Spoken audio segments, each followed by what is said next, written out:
Ladies and You gentlemen, know, I never get to use this. So everybody better behave tonight. But welcome. It's always a pleasure to welcome everybody for this event. It's one of the nicest meetings we have every year. So, but first I have to do official business. In compliance with the Open Public Meetings Act, the notice requirements have been satisfied. Meeting dates for the year are confirmed at the annual meeting, are posted on the public bulletin board in the lobby of the Municipal Center, and published to the record within the first 10 days of the new year. Copies of all revised or additional meeting notices are sent via fax to the record, the Suburbanite, the Northern Valley Press, and are posted on the public bulletin board in the lobby of the Municipal Center. So just so that everybody understands, tonight we just have a work session, which is unusual. We normally have a combined meeting, a work session, and a public meeting. Tonight is just a work session, and the first item on our agenda is the fire prevention poster contest winners. And we have with us our fire official, Alden Blackwell, who is going to take charge. And as usual, I guarantee you we're going to have, it must have been a very tough decision again this year because all of the posters are so good. And you know, it's okay that the kids did this and the parents are kind of giggling, but make sure when you take these posters home, your parents look at them, because it's fire safety is very important and something a lot of people don't think about. Unfortunately, Officer Blackwell can tell you a lot of stories that you don't want to hear about people that had the misfortune of having fires in their homes. I don't mean to scare you. It's something that's avoidable if you do the right thing, and these posters point out a lot of the things that we sometimes forget about. So without further ado, and we also have our fire chief here, Rich Philpott, so I feel very safe tonight.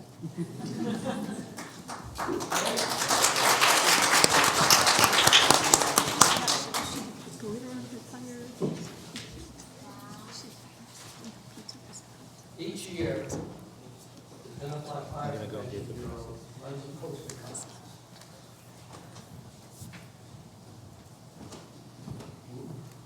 Normally, it's done during Fire Prevention Week, and the contest is open to all students who attend elementary schools in Tenafly. It's open to the grades kindergarten through 5. The schools that we participated in it this year are McKay, Long, Stillman, and Our Lady of Mount Carmel. This year's theme for the poster contest, which is what the kids were supposed to draw and promote, was look, listen, learn, be aware, fire can happen anywhere. Now the posters, we have them grouped by grades, starting with kindergarten. And we have awards for first place, second place, third place, and honorable mention in each of those grades. And at the end, we will have one for the overall winner. The one who made the best, that we feel, the best poster that represented the theme. The honorable mention, third and second place winners receive a certificate and a ribbon. The first place winner in each grade receives a certificate, a ribbon, and a trophy. In addition, the accommodation to the county. Got it. Okay? All of the kids will get a commendation to the county. no. In addition, the overall winner receives a $50 award from the fire from the Tenafly Fire Association. Right now, they're having their meeting, so we won't have the award of that tonight.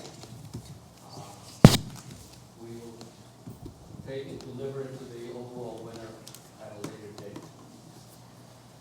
Okay. Assisting me is Fire Chief Philpott, Captain, yeah. Captain Penny. Okay. And, of course, Councilman Clark, giving out the awards from the county. Okay, to start off with, the first award is honorable mention, kindergarten.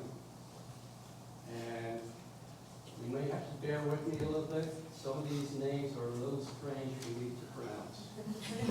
I still have trouble with my own kids, and they're in their 40s. It was John and Mary. Okay. Honorable mention, kindergarten, Noriko Zini.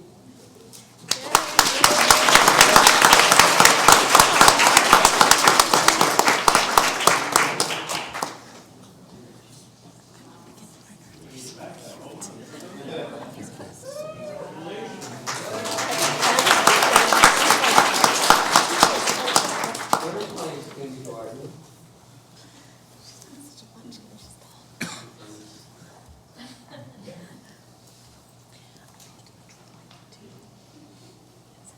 Third place kindergarten is Leanne DiMatteo.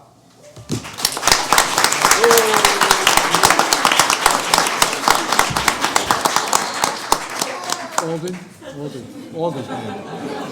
You're not gonna read the schools, the school they belong to?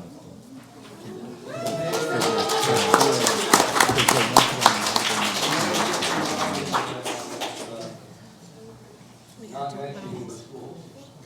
Both awards so far have been the case school.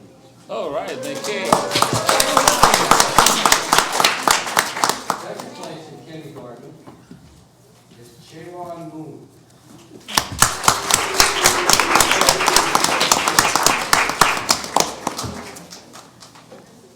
Did he tell the school?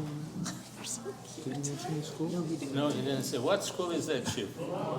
This is McKay. Say it, McKay School. Maybe the only school that participated. First place was Karina Klaus.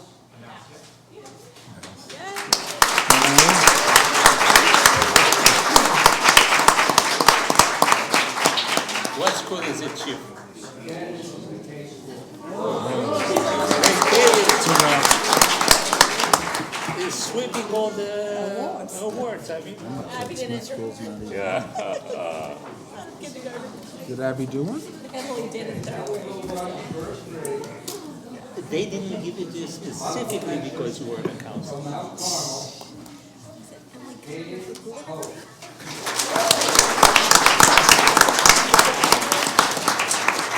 And that's for some from McKay? Mount Carmel, okay.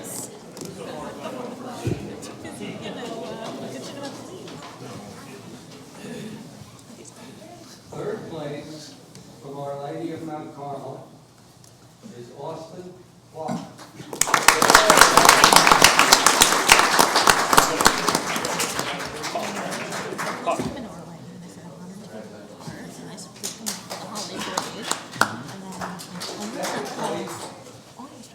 Is Adam Situ.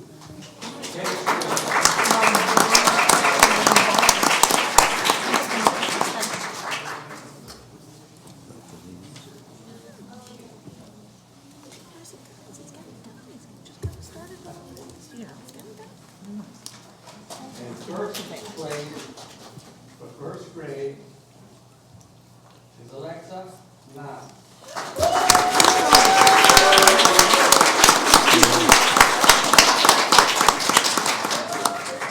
What school is it? What school? What school is it? That's School McKay. I guess that's the principal at McKay said everybody puts up. Tomorrow I call up the schools that we represented and tell the principals it's a shame. Honorable I mention do.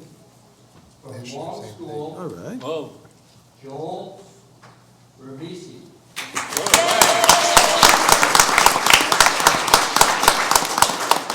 Hey, Mom.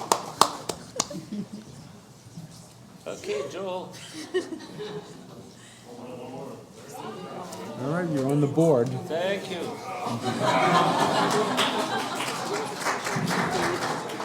Okay? Third place from McKay School, Christine Choi.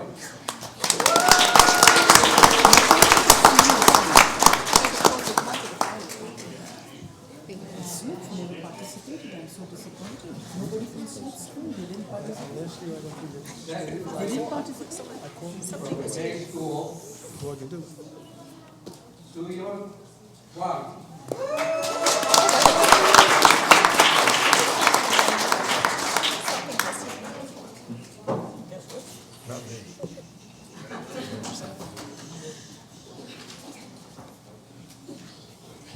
And first place from Law School, Haley Cole Oxner.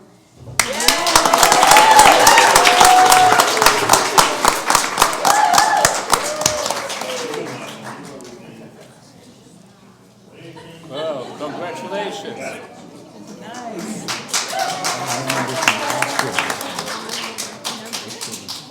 Okay. Third grade. Honorable mention from Law School is James Williams. One minute from today. See that in the closet, where did that come from?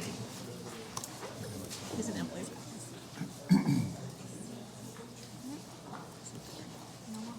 Third place from McKay School is Elizabeth Lee.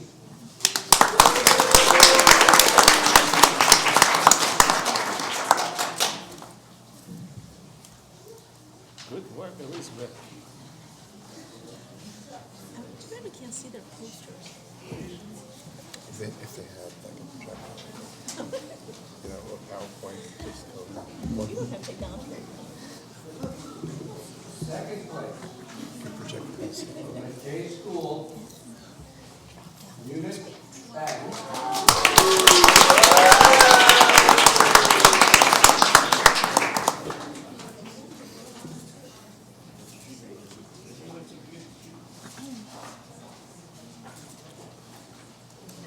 And first place, third grade, from Stillman School, Finally. Ying Kwan Catherine Lee. Gentlemen, is on the board. And Dan Clark got it from high school. Still the rules. Yeah.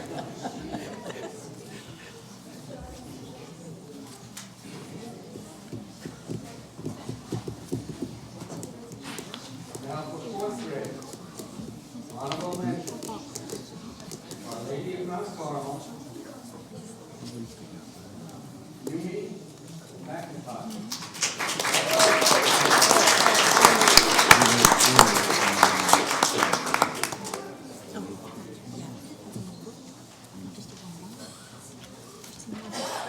Third place, Our Lady of Mount Carmel,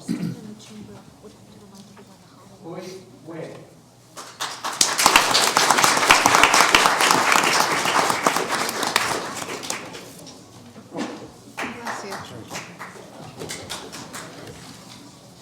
Second place, Our Lady of Mount Carmel, Kara Cole.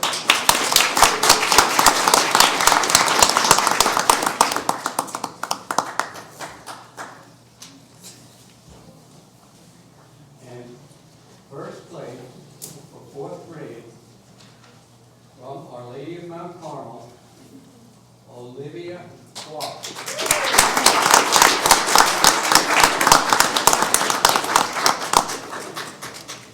That's cool, never heard that.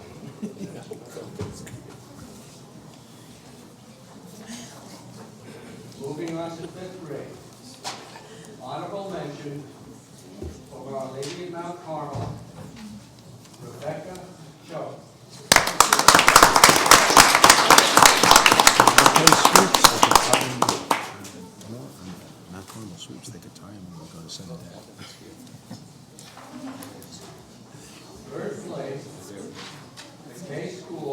That's it. They clinch.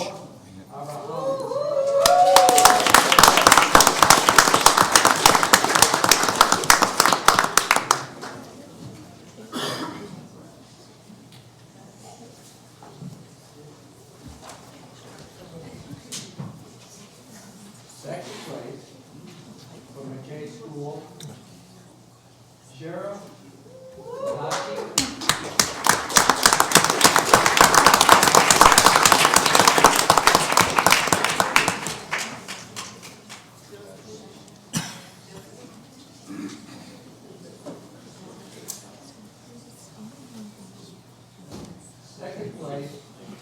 First place from Our Lady of Mount Carmel, fifth grade, Gianna Sidoki.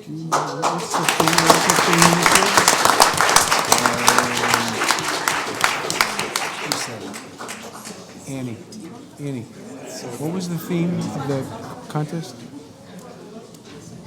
I can't hear you.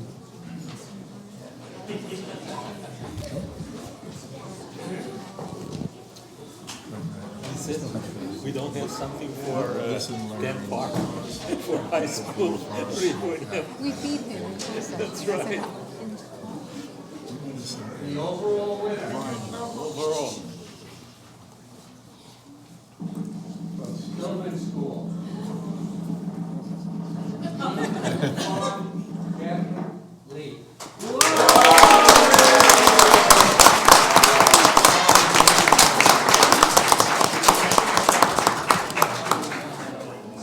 Just lift up the.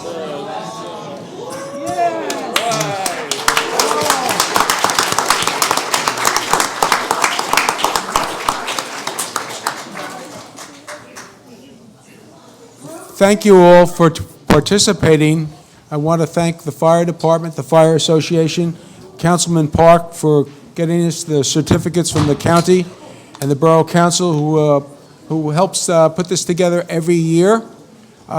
Did Chief Philpott leave yet? Did he walk out? Rich, while we have this captive audience here, in a minute or two, can you describe, just for your information, what our junior fire, fire program is all about? I know they're a little young, but They're a little young, but never too early. Starts around at the age of 14 to 17. Boys, girls can join, doesn't really matter, but we start teaching you everything you need to know to become a real firefighter. Even if you don't want to do that, what you learn at the firehouse is very, very good for the future, even when you go to college, a little fire safety. So we welcome everybody to come, and we've got a couple of new firemen right now that went through the system, the system that it helps the borough of Tenafly out a lot. So the earlier the better for us. Okay, thank you. And you get a free ride on a fire truck. Whoever, free ride on the fire truck. Hold on, he thinks it's a free ride, but it takes a lot of work. Free part isn't really too free. and we promise you the councilman will not be driving the truck. That's right. But keep in mind, everybody, that our fire department is a volunteer fire department. The men and women that make up that department, including the juniors, don't get paid, and they risk their lives on a regular basis. They're well-trained, they have great equipment, that's our job, and they save Tenafly a lot of money. I'm very proud that we have not only a volunteer ambulance corps, but a volunteer fire department as well. And like the chief says, when you turn 14, it's something that you could do in your spare time, and it's a great learning experience. So keep that in mind. One other point of information, and I'll let Councilwoman Dayton talk about the holiday parade that we have coming up on Thursday. Yes, we thank you so much for coming out, and congrats to the winners. My own children entered. They will be very impressed with your art. This Thursday, we have a celebration of all holidays and all faiths and religions and community members. So come on out. We will have our fire truck, I believe, in our parade. We will come through town. There'll be an event at Hyler Park, and we hope you can join. It starts at 6 o'clock. It starts at Oresco. We start at Oresco Park, which is the oval right across the street from the post office, and we all march down behind the fire truck to Hyla Park. I believe we have hot chocolate, lobster and filet mignon tonight? No? No? We have hot chocolate. The magical singers from the high school will perform, and we light the menorah, and we honor all faiths. We bless the creche, that's right. Thank you. Muslim prayer as well. It's what makes Tenafly so great. So hopefully you all can join us. That's Thursday. The weather forecast is a little chilly, but clear. So join us, and we'll see you behind the fire truck. Thank you. We're going to take a... do we have any more business here, Alden? Please. You're all welcome to join us for refreshments in the mechanics room across by the library. Peter. We will be having lobster steak, cookies and cake for the kids and juice.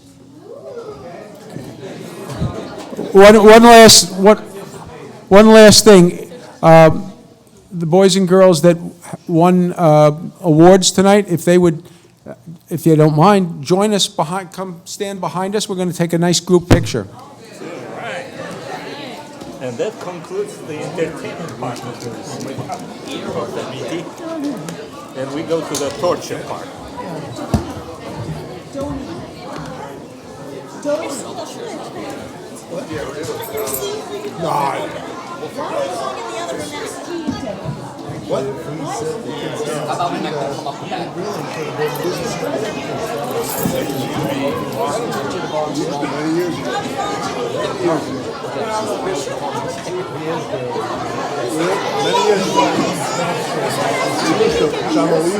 Years and years. Christmas tree is a religious symbol, it's a cultural symbol, it's a holiday symbol. I mean, we should do something. Last year when I raised the question, everybody poo-pooed me and said, no. But there was one miserable little tree somebody put in. We should really make an effort to get a Christmas tree. It's ridiculous not to have it. I mean, they have a branch, but I'd rather see a Christmas tree. Because that's something that will attract people and, we can have a...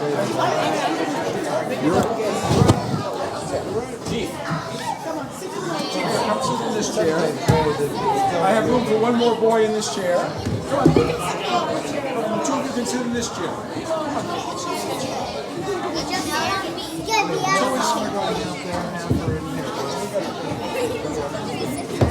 Two more chairs. Two chairs. Stand behind the chair.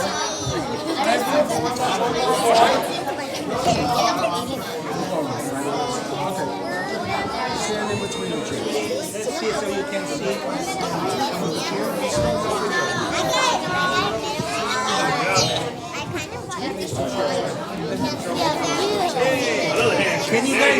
Can you guys do this?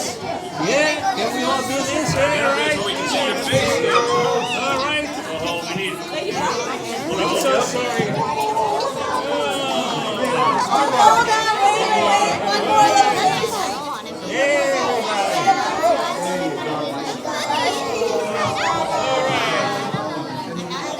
Give it a hand. Give them out. Give them out.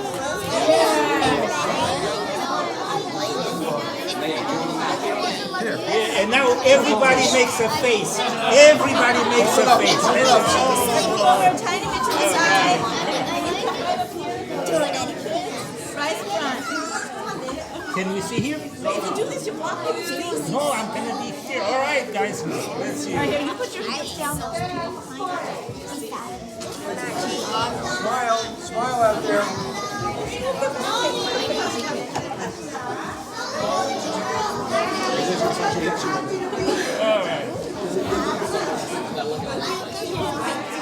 Thank you so much.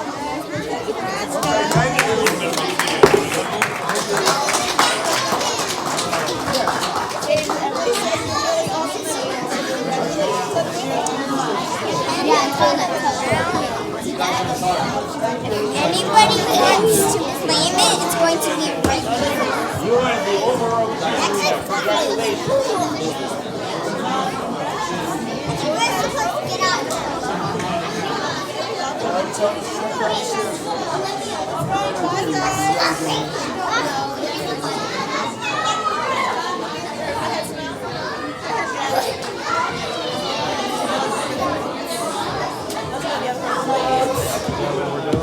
got it.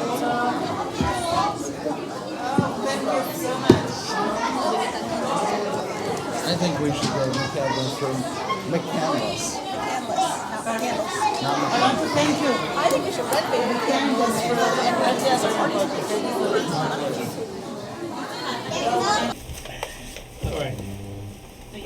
Okay, next on the agenda is public comment, so we're going to go around the room once.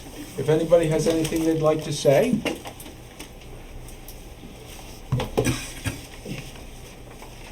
Mayor, did you want to say? You told me you Yeah, would. no, I'm here. This is the first time that I'm here, You just need to state your name and the street so that I you don't know live what to do. Okay, I so don't know. my name is Darlene in.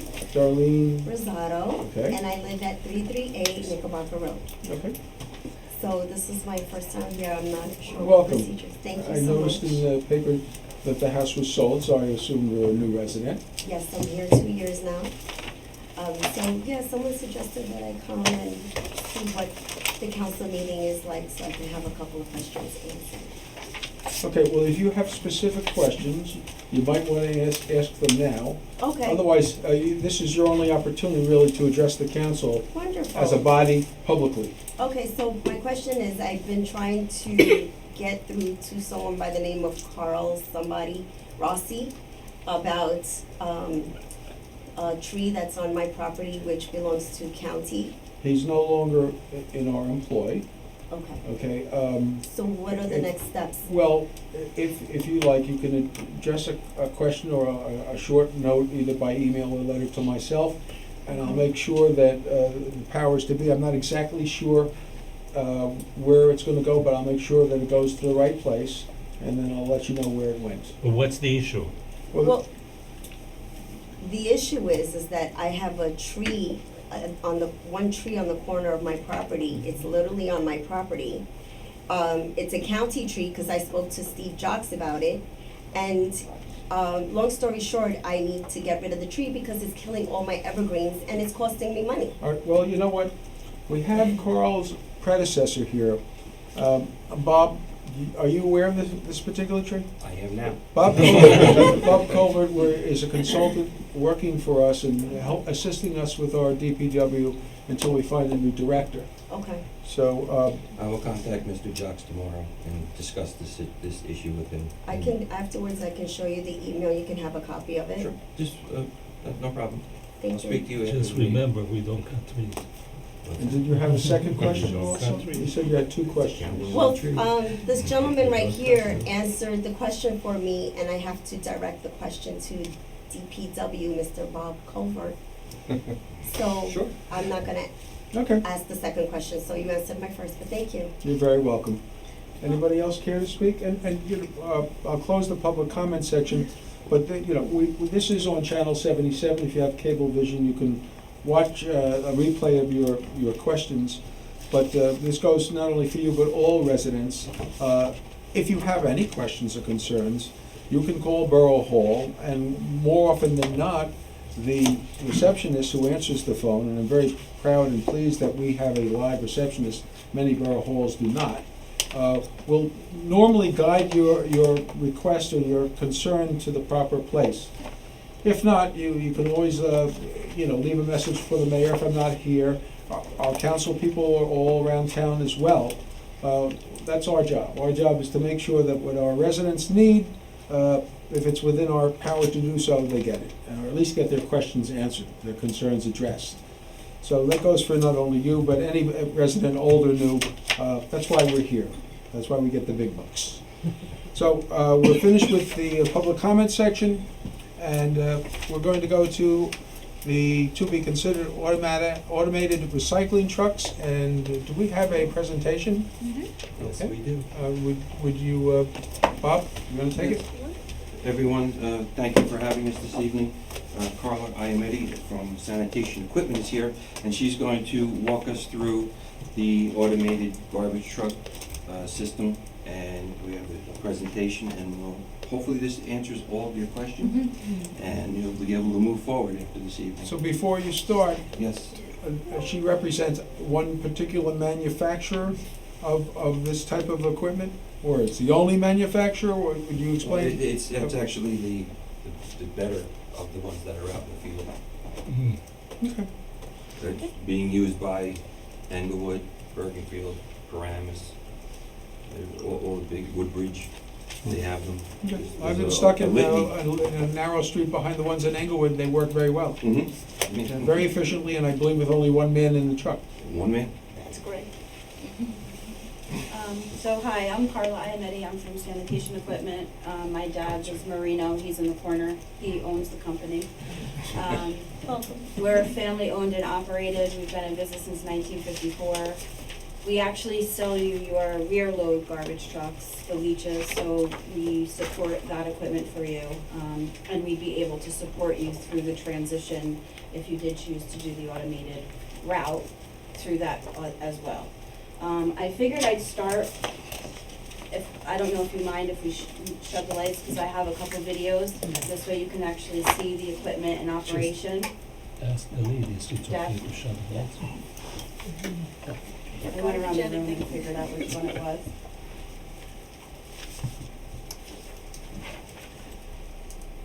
You guys see? Yeah.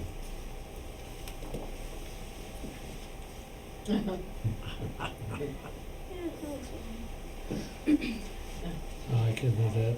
You can use the glad bag, strong bag. Four steps. Four steps, right.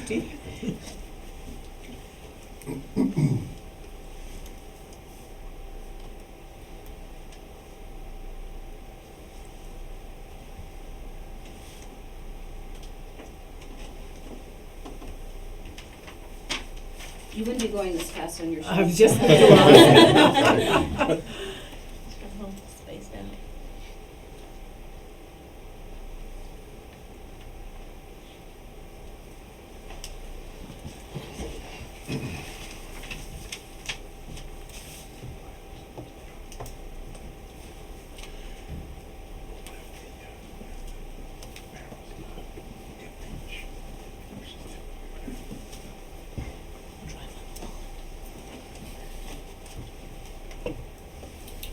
Through the stop sign. You know this truck?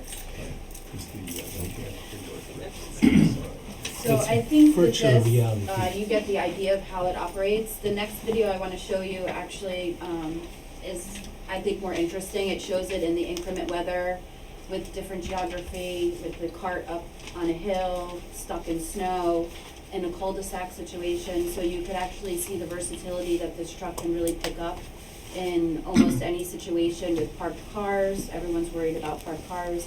I can't do this if we have parked cars. So this will actually show you that that isn't the case.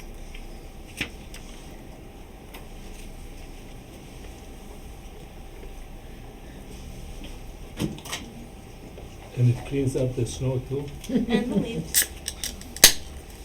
Yeah.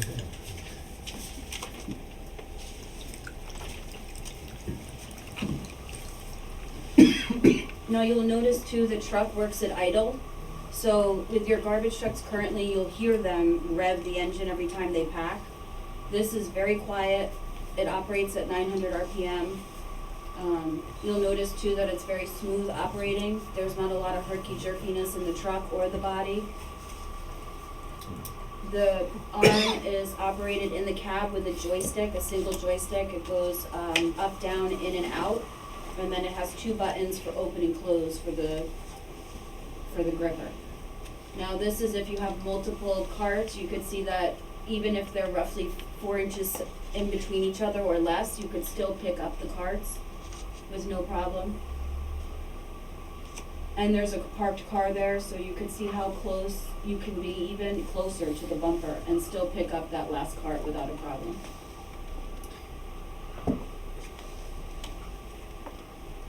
Now this arm goes out 12 feet.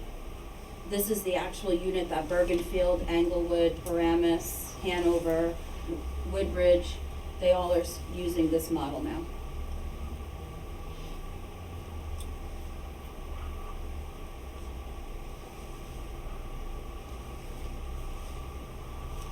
The hopper on this unit is 6.5 cubic yards. Your rear load hopper is 3.5.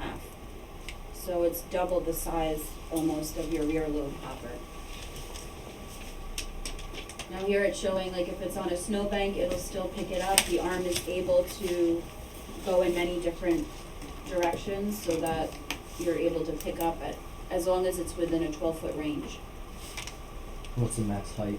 That looks like what, 2 feet of snow, 3 feet of snow? Well, it could even be higher. You'll see this cart here? Oh, up on the hill. Oh, shoot, See how yeah, much higher? Yeah, so Oh, that really extends out, huh? 12 feet. the one, it goes, see how much higher?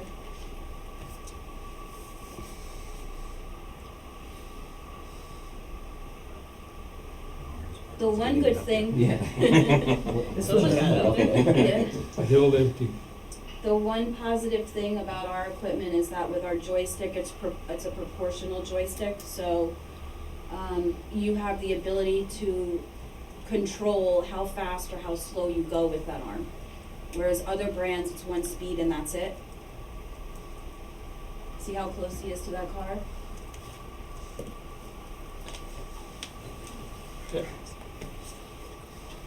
Yeah, that's what was there. And it doesn't matter if the garbage can is correctly set up or the other way around. It can be flipped around, but when we do the mailings and everything and we post on your website, when you roll this out, I would show them the proper way. We can also hot stamp the lids of these to say the arrows face the curve. Yeah, I think that's a good idea. Mhm. That certainly is a good idea. Now, this is on a cul-de-sac, so you could see actually too how versatile the arm is as far as picking that up and making the turns. Now, this unit is not any wider than your garbage trucks you're using now. By law, they have to be a maximum of 102, which from step to step on your rear loader is probably 102 inches wide. This one's 96 inches wide. What if there's something like a branch stuck or nothing above that arm up? Nothing will, Will jam up the arm like if people throw out branches and. no, it shouldn't, you wouldn't have a problem. Even if you notice too, the arm doesn't go above the roof line of the truck either, so if you do have branches, you're not going, you just wanna be you wanna watch where you're picking up, obviously, but you shouldn't have an issue. Now, there's also an option, these are called auxiliary controls, they're under the driver's seat, so if the driver does have to get out because a resident did put the cart behind a car or something, this allows them to operate the arm and everything from outside of the truck so they don't have to go in and out again. Here, open line.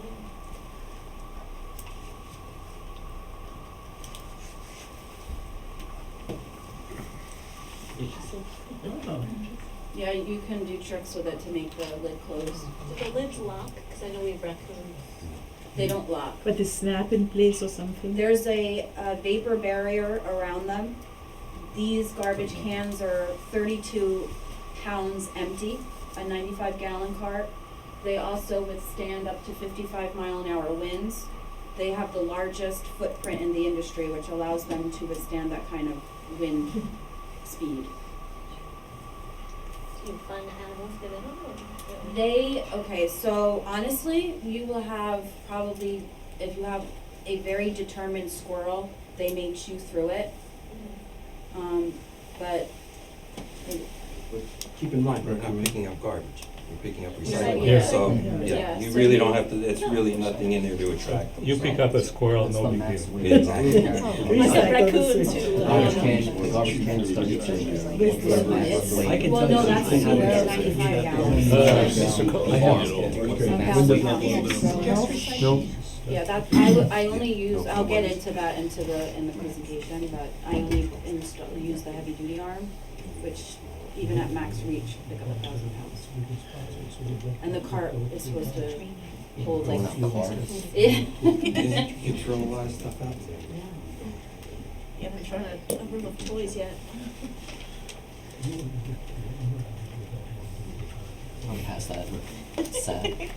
Those on the receiving end. And I understand, if we ask the questions, that some of the numbers that we were told before might be different today.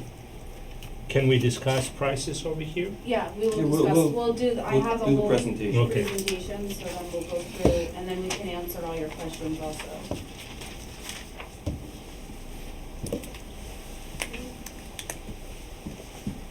I wanna make this full screen. What happens to the seniors that don't bring curbside? We'll talk If about you that. click First on of all, that's slideshow at the recycling. top, Recycling now, slideshow. Everybody has to bring back Even recycling. seniors. And then Everybody from brings beginning on the recycling. left, you'll be full We'll talk screen. about garbage as a second. Yeah, no, Oh, great, thank you. Okay, so again, I'm Carla Iametti, I'm from Sanitation Equipment. I do most of the sales and I also do the operator training on these vehicles. So I personally come out for 3 full days and train up to 5 operators a day to make sure that they know the full operation of the vehicle as well as what's required for maintenance of the vehicle. do you do the maintenance or do we do it ourselves? We can do the maintenance for you, but I try to train them to do the basic greasing and cleaning of the vehicle. And then like if you have any major any service repairs, we are a fully stocked parts and service facility for Labrie and Leach. We have a 10,000 square foot parts department. So we are more than able to take care of your parts needs. We also have a fully serviced shop. We could fit 28 trucks in our garage. So we actually were located in Paramus. We were there for 63 years, and we just bought this building. So we went from 15,000 square feet to around 40,000 square feet. Because we. Where's the new building? In Totowa, New Jersey. Totowa? Yep. Because we talk about maintenance, what's the warranty on the trucks? You can get, what I recommend is if you're concerned with warranty, the chassis, I would definitely get any type of chassis you would get 5 years for the transmission, the engine, and the after treatment.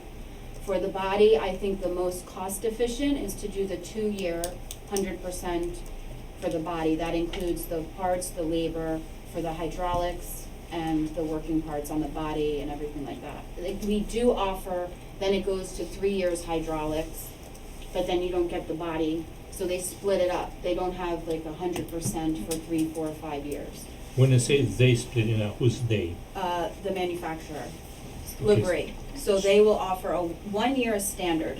So let me understand, you're not the manufacturer. I am the distributor. So if you You are go and buy your car at distributor. Toyota or Honda or Okay, Ford, that's what I wanted to understand. I'm that. And we've been a distributor for them since 1954. Okay. So what is automated collection? I brought a cart for you guys to feel and touch and move around. It's Okay. utilizing those wheeled carts with an big one. articulated, automated armed vehicle truck to pick up your recyclables. You're only doing recyclables, the truck can also pick up garbage as well.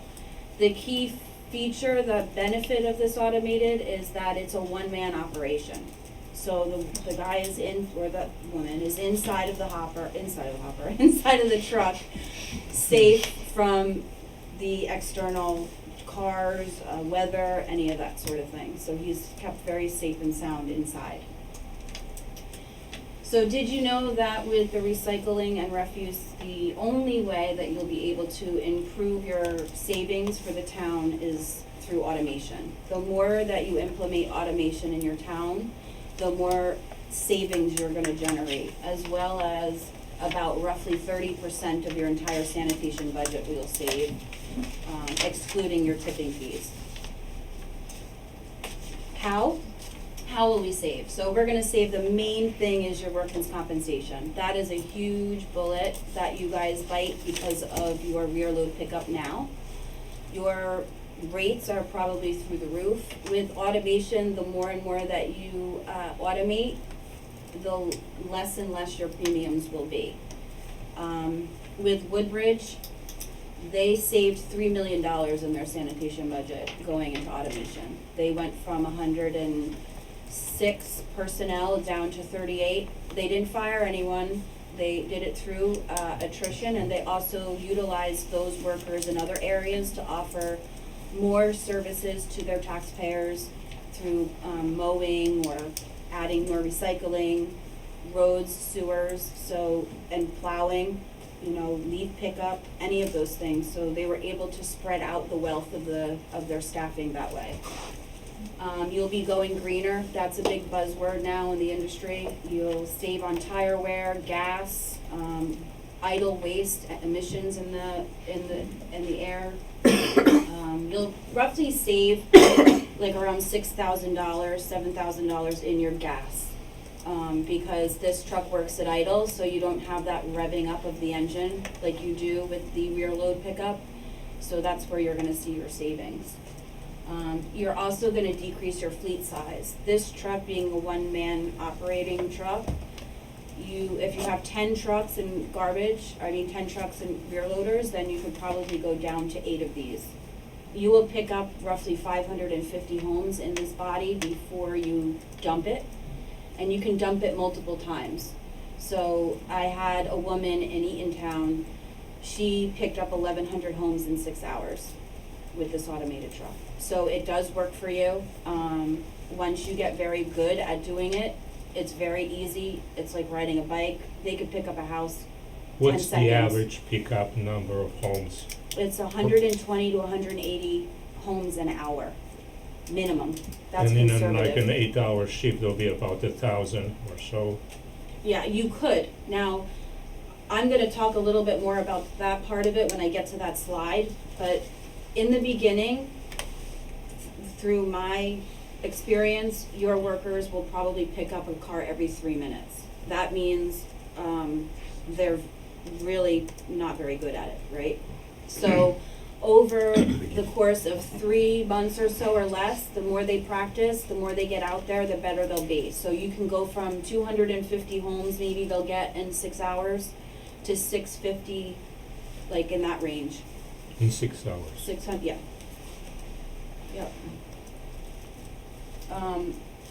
The other thing that we have been going through this with the town. I've been working with Bob now for almost 2 years to try to specialize this rollout for your specific needs for your town. So your current salary for your operators, drivers, is around $131,000. That includes their benefits, their health care, and everything. Currently, you have 3 operators or 3 workers in a truck. With that, if you take 2 of those men out and use them somewhere else, you've already saved $262,000 just in that one truck. So you'll be able to pay for this truck in roughly 1.5 years that way. But normal time frame is about 3 to for it to pay for itself. So in summary, you could pick up a cart in 10 to 15 seconds. So you could basically do 5 homes an hour. 5 homes a minute with this in a good setup. Like I said, when your operators first start, they're going to be around 3 minutes, but they'll get better as time goes on, and they'll be in that 10 to 15 minute range, 10 to 15 second range. Also, we have 4 cameras on these vehicles. So you have 1 camera in the hopper, 1 on the curb, 1 in the back, and then I also put 1 on the left-hand side, facing down the side of the truck, because naturally, all of these trucks are driven on the right-hand side. So you are sitting at the curb, you have the visibility of the carts, everything is right there. Your joystick, your console, which I have a picture of, is right there, comfortable for the operator to use. So the automated truck, like I was saying before, it picks up anywhere from 120 to 180 homes conservatively. May I ask you a question, since you're doing the time? So the truck pulls up opposite a canister. What is the time frame from the minute the truck stops, extends the arm, picks it up, dumps it, puts it back down, and the arm goes back? It would probably be the cycle time of it all, probably within 15 or 20 seconds. So if it takes 15 and 20 seconds to do that, are you counting any time it takes to go from one house to the next? You're saying it takes 15, 20 seconds just for the cycle.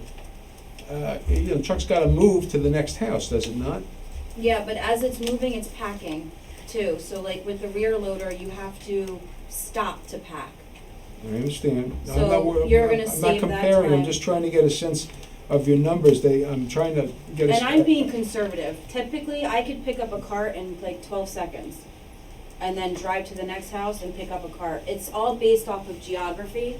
So there's some sections in your town, you may have like 50 by 50 lots or whatever, half acre lots. And you go boom, boom, right down the street, you can easily pick up five homes in a minute. But if you have areas in your town too that are spread out, maybe you have over an acre of property in certain areas, those might be a little longer because you have to drive in between. Correct. So the geography really does make a difference too. Some houses too, you'll have, two carts in there. So that's two, boom, boom, you take it and go. So basically with this automated, you'll be safer you'll have a safer working environment for the operator, you'll be more efficient, and you'll also be more cost efficient as well for the town and your taxpayers. So collection with the automated unit, which we keep saying, the main incentive of doing this program is to keep your workers safe. You really don't want them on the back of a rear loader if you don't have to have them that way. Because every time they pick up a cart, lift it, handle the garbage inside of it, which we know they do, they probably don't bring the can over and dump the can, they probably pull the bags. Or, in your case, you have recycling, so they just, dump it, but it's still not the best way. They have no contact with the garbage like this. So here's a little fact and statistic. Picking up garbage, recyclables, has the 6th highest fatality rate in this country. So what does that mean? Basically, if you have one bad back injury happen here and the worker is out either indefinitely or for a very long period of time, you're paying their salary, their doctor's bills, their surgery bills, their hospital bills, their rehab bills. You could probably purchase 2 automated trucks for what that one person is costing you being out on disability. These are all of the towns and also contractors that we have in New Jersey and part of New York that are currently using automation. A couple new towns that we have is Somerset County. They bought 10 automated side loaders. They do all their stuff recycling. They bought 33 cubic yards split automated. So they put one commodity on one side and one on the other. Then we have Terrytown, which I don't know if you're familiar with Terrytown, New York. That's right by the Tappan Zee Bridge, or now Cuomo Bridge. Their area is very hilly, tight streets. So, and it's working out well. They have a 31 optimizer there. Ocean. When we were doing that town, they were backdoor pickup. They went automated and went to the curb with their garbage. Woodbridge, that was my first automated customer. They have 25 automated pieces of equipment. They had dual stream recycling, and they went to single stream, and they increased their recycling 20%.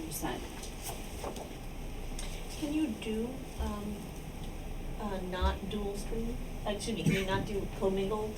I'm not sure of the terminology. You want to do singles? You can I'm do singles. asking, are there options of that? You can do single stream.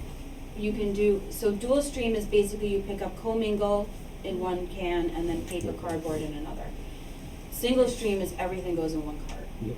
That's what we have.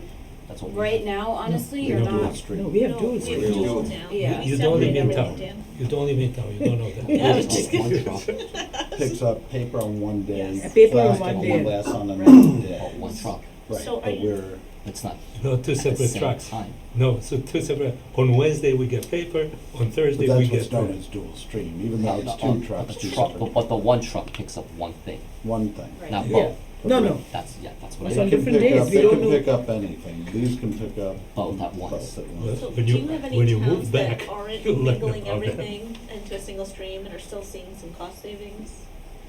Right now, I don't think there's any cost savings. I think you actually have to pay to dump your recyclables. Yeah. The Yeah, way it's the not a good time recycling for market has recycling. really Yeah. dropped, it's costing everyone money to do this. So like if Okay. your situation, you would have to have a cart for commingle, a cart for paper. But Now- on the other Is hand, there if any you don't advantage? pick up recyclables, Bob, correct me if I'm wrong, you add to your garbage costs tremendously, correct? Tremendous. And so even though we're not making money with the recyclables, we are still saving money by collecting it, Yeah, correct? We're right now, saving you're- the earth. Right now, No, but you would have, so when you say single stream, you have garbage in one container, but you put the commingle and paper together in another. Yeah. So you're still Yes. recycling. Yeah, no, Yes. no. And it Yes. goes to a recycling plant, but you're just not separating it from Separate, them. it's a single the- stream, full recycle. So, Right.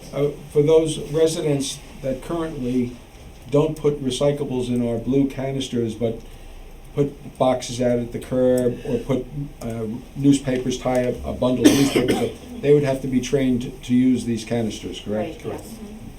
Yep, and they would have to cut the boxes, which, so, we all know what the cardboard situation is with Amazon and everything, it's a lot, there's a lot of Mhm. cardboard now. Lots. So, this would be also a great way to make, they have to break it up a little, but it also keeps your streets clean. When you go around on garbage days, or not, I keep saying garbage. Recycling. But when you go out on recycling days, Incorporate I have a recycling. picture.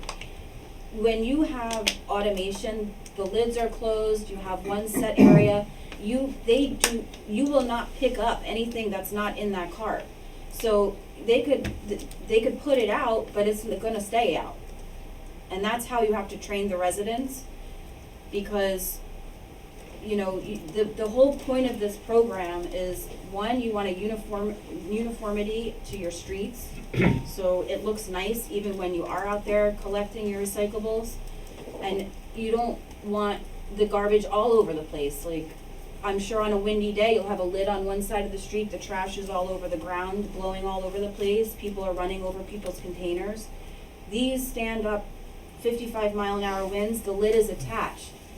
So you won't have the lid over across the street and the cart is, fall over. And you won't have the garbage blowing into your storm drains either, so you won't have to worry about clogging that up. Talking about aesthetics and neatness, because I foresee if we go this route, eventually we'll use these trucks for garbage as well.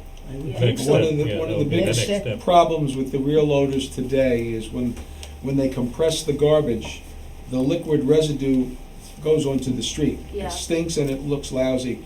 Oh, do you have anything in these trucks that improves that situation? Where does, if you were to compress the garbage, where does that residue go now? So Same the way place? that these compress is very different than a rear loader, okay? So on the automated, it has what's called a follower panel. The follower panel is in the front of the body and it rides on a track basically that goes like this. That's all it does. And it only goes into the body about an inch, okay? So as you're packing the garbage, what happens is it goes towards the back of the truck, and then with a 31-yard body, you would have a 27-yard body and a 4-yard tailgate. That tailgate bubble causes the garbage to roll to the roof and come down and roll. So that's how it compacts, okay? When you go to dump the garbage, it dumps like a dump body. So the body goes all the way up in the air and the garbage gravity feeds out. There's no push out like on a rear loader where you have to push the garbage out. Also, because it has a rounded floor, the tailgate bubble is like that. I really don't see a lot of liquid spewing out of the back of these trucks. So like the I do question on a is, rear what do you loader. do with the liquid? Where does the liquid when go? you compress? What do you do with that? It stays in the body. Stays, then Okay. the compressor doesn't help. So, in other words, Inside of the body, we have a trough that runs left to right of the body. So the liquids go into that. When so would you say that you could use the word collects? it The collects. li- It will li- collect the liquids. It It does- should it- not go all over your streets. It doesn't, there's no drainage system that allows that water to go, or that residue to go out into the No, street? no. So one of We- the, I'm sorry, that one of the big advantages we were told is with a specific compact, when you do the basically squeezing and stuff like that, you don't have to pay the tonnage, you don't have to pay for the liquid that is in the truck. And because you get rid of it and basically you go and when they weigh the truck, you don't have that, and that's a ton of money, the liquid. It's in the rear loader? As a rule, you weigh the truck and you have the less you weigh, the basically less you pay. So if you can get rid of the liquid in the truck, you pay less to get rid of the garbage. So that was one of the things. Unfortunately, dumping that liquid specifically in the streets is disgusting. Max, I'm not hearing that. I'm not hearing the fact that that liquid wouldn't be counted as part of the weight. That's Because why of collection- that's what I'm saying. In the Well, I'm rear asking loader, her, I'm basically saying that liquid would not be put into the street, so it stays in the truck, and when the truck unloads, the liquid unloads with the truck. Right. With- Yeah. So Now, it would be so you part of the pay weight. for that. What I'm saying, when you for go that to the dump amount. and they Right. weigh the That's truck, part of the weight. that Yeah. liquid you pay is if you. But on the other hand, I'd rather have it, There are ways of doing that, Peter, in a very efficient way, where you dump that liquid at certain points in the dumping system without having to go and pay for that. So those are things that, you can, Another tax. there are specific places where you do dump that But you stuff. still have to pay for it, I'm sure. And if you do it in your recycle center, you create specific areas where you do Now, that. you're gonna have a lot more of this liquid he's talking about with your current can configuration. With ours, it has a vapor barrier around it. The lid is closed, so if it rains, it's not getting into your cart. That extra weight of that water and whatever outside elements are there are not getting into the cart. Whereas a lot of times, the people probably put out their commingle without a lid on it. They just bring it out to the curb and they, so with this, you're containing all the garbage inside, it's dry. And then when you dump it into the truck, that's how you save. They say with these automated trucks, you'll save roughly 12% of your tipping fees, just because of the cart configuration, with the lid being attached. Sorry, can I go back to the cardboard for 1 minute? Sure. So I do see some issues with a lot of, as you said, the Amazon boxes and stuff. How much do they have to be broken down by the residents? They just have to fit in there. They have to. They just have to fit enough to be, and if you, the opening is wide, it's about 44 inches. I have the dimensions in here. They have to do You're something. gonna wanna break your boxes down anyway, because if you're getting a lot, you don't wanna have too many of these containers in your house. So you're gonna They're like slice 30, it it's open 30 and inches. flatten it out. Yeah. So they're that lid is the width of Lauren, the garbage can. I did want to get into the discussion with these folks here. It's going to take a massive training period. It is. Not only for our employees, but for our residents. Yes. You know, Yes, clearly. residents are going to have to appreciate the fact that they're doing a little more work for big savings on their tax dollars. And they're gonna like it too, because they can go down their streets and it'll look nice. Like I know people don't think about garbage in that way. I do though. So anytime that you could make it look more appeasing as you're driving through, it's, Sure, windy Yeah. days are awful. Can we back up for a minute to the single stream thing? I still have this in my head. Are you saying that mixing everything together or keeping it separate really makes no difference to the end dollars? I don't think so now. Now, right now, you're paying to tip all your commingle. To date, you've only made $900 on the cardboard. And So, With all this Amazon. the two towns that I'm most interested in, because they're so close by and it's a reasonable comparison, are Englewood and Bergenfield.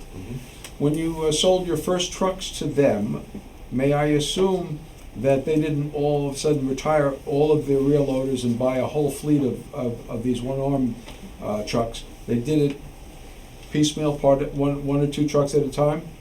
Yeah, they did. Yep. So how many years did it But they take? did garbage. I'm sorry? They did garbage They did garbage first. first. And then recycling. So But see, Bergenfield was on an expedited rate. They bought their trucks and rolled it out very quickly. It wasn't like in 5 years they did it. It was within 2 years they were done. They had their trucks, they had their carts. Then they started rolling out the recycling. So the faster you roll the program out, the better, because you're not having, like, say you have 4 quadrants in your town. You're not just picking up 2 of those quadrants, because now you're gonna be fielding the calls from quadrant 3 and 4, saying, where are my carts, and why don't I have a cart, and when am I gonna be on the program? Are you able to answer that whether or not Bergenfield did garbage and recycling prior to purchasing the trucks in-house? Or Yes, they did. So they did everything? They do everything in-house. They did at Abbott Englewood. Yes. Yes, they did too. Everything. So they, it was all in-house? It was all Yes. in-house. Before and after? Correct. All right, so let's go to the numbers. Well, which of the towns, I mean, we're talking Bergenfield and Englewood, they're each double the size of Tenafly. So, do we have towns here that you've worked with that are comparable in size, or is this something that's really been a What large? about Tarrytown? That's not a very large town. Oh, it's bigger than, because Bigger there's than- both sides of the bridge. Oh, So territory. we're gonna be rolling out Dumont. They're looking Okay. into this. They're looking into it or they're doing it? They There's a will big be going, difference. so I'm giving them all the paperwork, that they have to get the grant going. Mhm. Well, what do you call that, when you get it Oh, the recycling. bonded or whatever Yeah. they do? Bonding. So they're looking at probably 2020 starting the program. Plus they have a contract with a garbage company doing their garbage. So they're gonna eventually eliminate, when that's out, they're gonna start their own. I want to mention something. This young lady asked a question, which we gave her the wrong answer. Do they have smaller canister for smaller households? And the answer, I thought, was no, but apparently they do. This is what, 95 95. gallons? So- They have a 65 gallon one also? Yes, they do. And the same truck can pick that up? The same truck will pick up many different sizes. Now, I okay? drive through Englewood all the time. I don't believe I've ever seen any 60, they all look the same. Would you say that Most people do that because you're gonna have a high diversion rate in recyclables once you go into this program, because the people aren't gonna wanna put their recyclables in their trash cans and vice versa. So I recommend always, your recycling's gonna, like I told you with Woodbridge, it's gonna go up now. Because you're gonna have more people, you're giving them a cart to participate in the program, so they're gonna participate now. They're gonna put everything in that thing. What resistance have you been cognizant of with seniors? So with seniors, Hanover specifically, me and my dad did a presentation there, and we had a senior gentleman there who gave me a lot of trouble about that size cart. So I told him, I said, I'll go to your senior center, I'll do a whole presentation for them, I'll bring the cart, let them use it. So sure enough, I did that. They had a couple of their elderly women wheel it around with no problem. Empty or full? Empty. But still, like, so, Well, even if we don't buy the trucks, would you come to our senior center? I mean, this I have is problems the now. best, my family's been selling rear loaders since 1954, okay? So for us to transition ourselves over into this automated thing was a culture shock. But it is the best way now to pick up garbage and doing it the most efficient way as far as keeping your workers safe, which is huge. You don't wanna be responsible for a guy getting killed in the back of a garbage truck. No. Listen, Kill it I ourselves. want to direct a question to our administrator, who happens to live in Bergenfield. What was your experience, not only personally, but, throughout the town when they switched? When they switched, it was done with a quadrant first, so everybody's like, when is it my turn, when is it my turn? Everybody wanted it. It's easy to navigate through traffic. My mother, who lives with me, she has rheumatoid arthritis, scoliosis. She is 76 years old, and when my boys forget to put the trash out, she wheels it out, she wheels it back. It does not cause any strain for her. I see that, and with the garbage, you drive by, you don't see squirrels trying to eat up your bags or raccoons. So it's been very beneficial. That's for garbage, yeah. So I haven't seen any pushback, and the schools are provided with one, so, and I live next to a school, and there's not too many critters anymore visiting my yard. You'll actually see a lot of the rodents will move away to the next town, because you won't have the smells either. That vapor barrier around the lid, you can walk by a cart, you won't smell anything that comes down. So we shouldn't tell Cresco we're doing this? I mean, Englewood moved all the critters in our. Englewood sent the mail over here, we already got family this. Yeah. Before you mention that it's a different system for compacting in the back. So does that make a difference in terms of how much these trucks can physically hold in terms of Yeah. tonnage? What's the difference? It does. So with the automated, you'll get about 900 pounds per cubic yard. Mhm. That's garbage now. So with recyclables, you'll get around 450 pounds per cubic yard. So even with your compaction on the rear loader, I don't believe that it's going to be that drastically different. You're gonna fill a 31-yard automated truck with what you put in your 29-yard leaches for commingle and paper.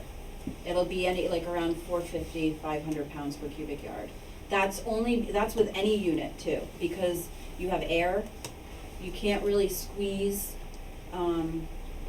the bottles and also like the paper, it's hard to compact that. Unless you get a wet day, you can pack 1 million boxes of paper, or cardboard.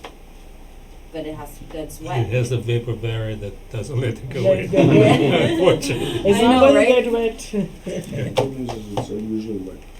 Oh, not about the trucks themselves. So it's a right-hand arm, right? Right. So what do you do on one-way streets for the left side of the street? So I was told that most of your streets are like the bulb style, like the one that was in that video. So you can easily just go around and do a 3K turn in there. Most are. There are a few that. Now, if- So you go against the traffic? Especially during school hours, certain streets are one-way Yeah. only. Now, with Englewood, if you speak to them too, they have a lot of one-way streets, like one-ways with 2 cars going one way, So they may have put an ordinance in, I believe they did this, that allows the truck to go on the other side of the street to pick up the garbage. Now, if you have a deadhead, one way, right, where you just drive in and you have to basically back out. A cul-de-sac. Right, so what I've seen them do is they'll pass the street up and then back in this way, pick up the one side, come forward, and then go back in and do the other side. Unfortunately, that's how you have to do that on a one-way street, Great When you're question, Jeff. doing multiple way streets, right, you don't go down the street, turn around and come back and do the other side. You would make a series of rights within the neighborhood and pick up all of that, and you would end up back where you started, picking up the other side then. So when it's 20% faster than what you're doing now, that's why you're just constantly moving. You're not stopping, pulling the garbage can over, dumping the garbage can, waiting for the guys to get back on the step before they go to the next house. You just keep moving. It's so much more efficient and easier. Can you do 1,000 pickups in a 8-hour shift? I think you could. I think it's ambitious. I typically say that you do around 650 homes. In a 6-hour shift? 6 hour, yeah. What So about? you might be, I gotta talk to Woodbridge and see what they're up to now, but I think they go upwards of 700. Sorry. Okay. But you have to understand, okay, I'm telling you, this happens over time. When you roll this out, you can't give the guy 700 homes, because he'll finish in a week. We understand that. So you have to start realistically, like I always suggest, you have 2 trucks in one quadrant. One on one side of the quadrant, one on the other, and they each meet in the middle. So if you have 500 homes you're picking up in that quadrant, 250 per truck. This way, it's reasonable, they'll both get it done, and they won't get frustrated. And then as they get better, you can always add more to their route. But you don't want to cannibalize yourself and give them 500 homes and expect them to do it in 6 hours. They're not going to do it. I'm just being very honest, and I don't want this to fail, so it's important that we both, Can we now go to the numbers? we can go to the numbers, but you're getting ahead of everything, so we already went through a lot of Well, this. because that's becoming a crucial point. Okay, so this is the atomizer. So just quickly, it has a 12-foot arm, it has a Hardox floor, it has grab pack, auto pack, multi-cycle, gripper override. What is all of that? So when the arm goes out, grabs the cart, picks it up, the packer automatically starts for you. That's called grab and pack, auto pack, okay? The other thing that they have is called multi-cycle. So when you go out and grab the cart, you can set this, which you can't see right now, but I'll show you the console, but you could set it to go anywhere between 2 and 8 strokes. When you have a 6.5-yard hopper, I don't think you need it. You probably could stop at 2 and be done, or not even set the multi-cycle at all. The gripper override is cool because if you want to pick up a chair or a dishwasher or something other than a cart, you go out with the cart, you grab it, you hang it over the hopper, you push the override button, you open the claw, and it'll drop it in the hopper for you. So this will pick up not only carts, it'll pick up other things if you need it to. Bulk pickup day? I don't think that those are made for that. No. You can get this unit in a split 60-40, 50-50 split, or you can get it in an open body. Those are the few options too. It has a 0 grab, so you can pick up a cart right with the arm at the side of the truck, or you can go out 12 feet. Now, regardless of if you're at 0 or 12, the capacity, lift capacity is 1,000 pounds per cubic yard. So even if your cart has 400 pounds in it, it's still gonna pick it up. If they load it with cinder blocks, what happens is the arm will go to pick it up and it'll actually run right through the cart. When that happens and the cart is still on the ground, you know that they've got well more than 1,000 pounds in it, and you just leave it. Because sometimes people are put whatever they want in their containers. They do that now. Mostly that's with garbage though, not recycling. So this is what sets us aside from the rest. This is our multi-cycle multiplex system. What's awesome with this is your mechanics will love this because it's their troubleshooting tool. This actually with a modem, you can tap in, the factory would be able to tap into this truck 24/7 for you to help you troubleshoot it, which is one of the only trucks that offer that. This has the inputs and outputs, so if you have an issue with the gripper not moving, it'll tell you what inputs and outputs that, you know, that encompasses or what you should look at. It also will tell you your hydraulic oil temperature, your oil level. It'll also has a cart counter, so it'll tell you how many carts you picked up that day. And then it's resettable, so you could reset it and do it for the next day, so you can keep track of your progress. Resettable with access control? No, it's just the operator can reset it. That's not good. So we can ask, I talked to Bob about this because he wants to get some sort of tracking thing possibly. So I want to see what's most cost efficient for you guys. I don't just want to sell you a system and it just tell you that you picked up a cart at 9:50 a.m. because that's not going to help you. Who cares? We want it to be able to do more than that for what it's. We need to track each one of the, not on GPS for trucks, we need to track every single garbage pail that we collect Right. to make sure that we collected everybody and have a management system that tells you. Now, you probably have GPSs on your trucks now. That will tell you Yeah. that truck was on that street. Yeah, So but we if- need to understand if they did collect also the card. Right. Correct. That's- We're looking into an RFID. Exactly, to manage the whole Manage thing. the whole system, but we wanna make sure that it just doesn't say we picked up X amount of cans that day. That's where the resetting of the number, it's a No, I question. mean, no, the RFID system would allow us to actually track the house, Yeah, everything. exactly. Okay, so I sped through a lot of the cart stuff because we already spoke about that a lot, so not to bore you. But this now, what do you do with your rear loaders? You would put cart tippers on the back of your rear loaders and do a setup like this. So you would have 2 cart tippers, so if you have 3 operators on a truck, each man or each operator would have their own workstation. There's linkage and handles on both sides.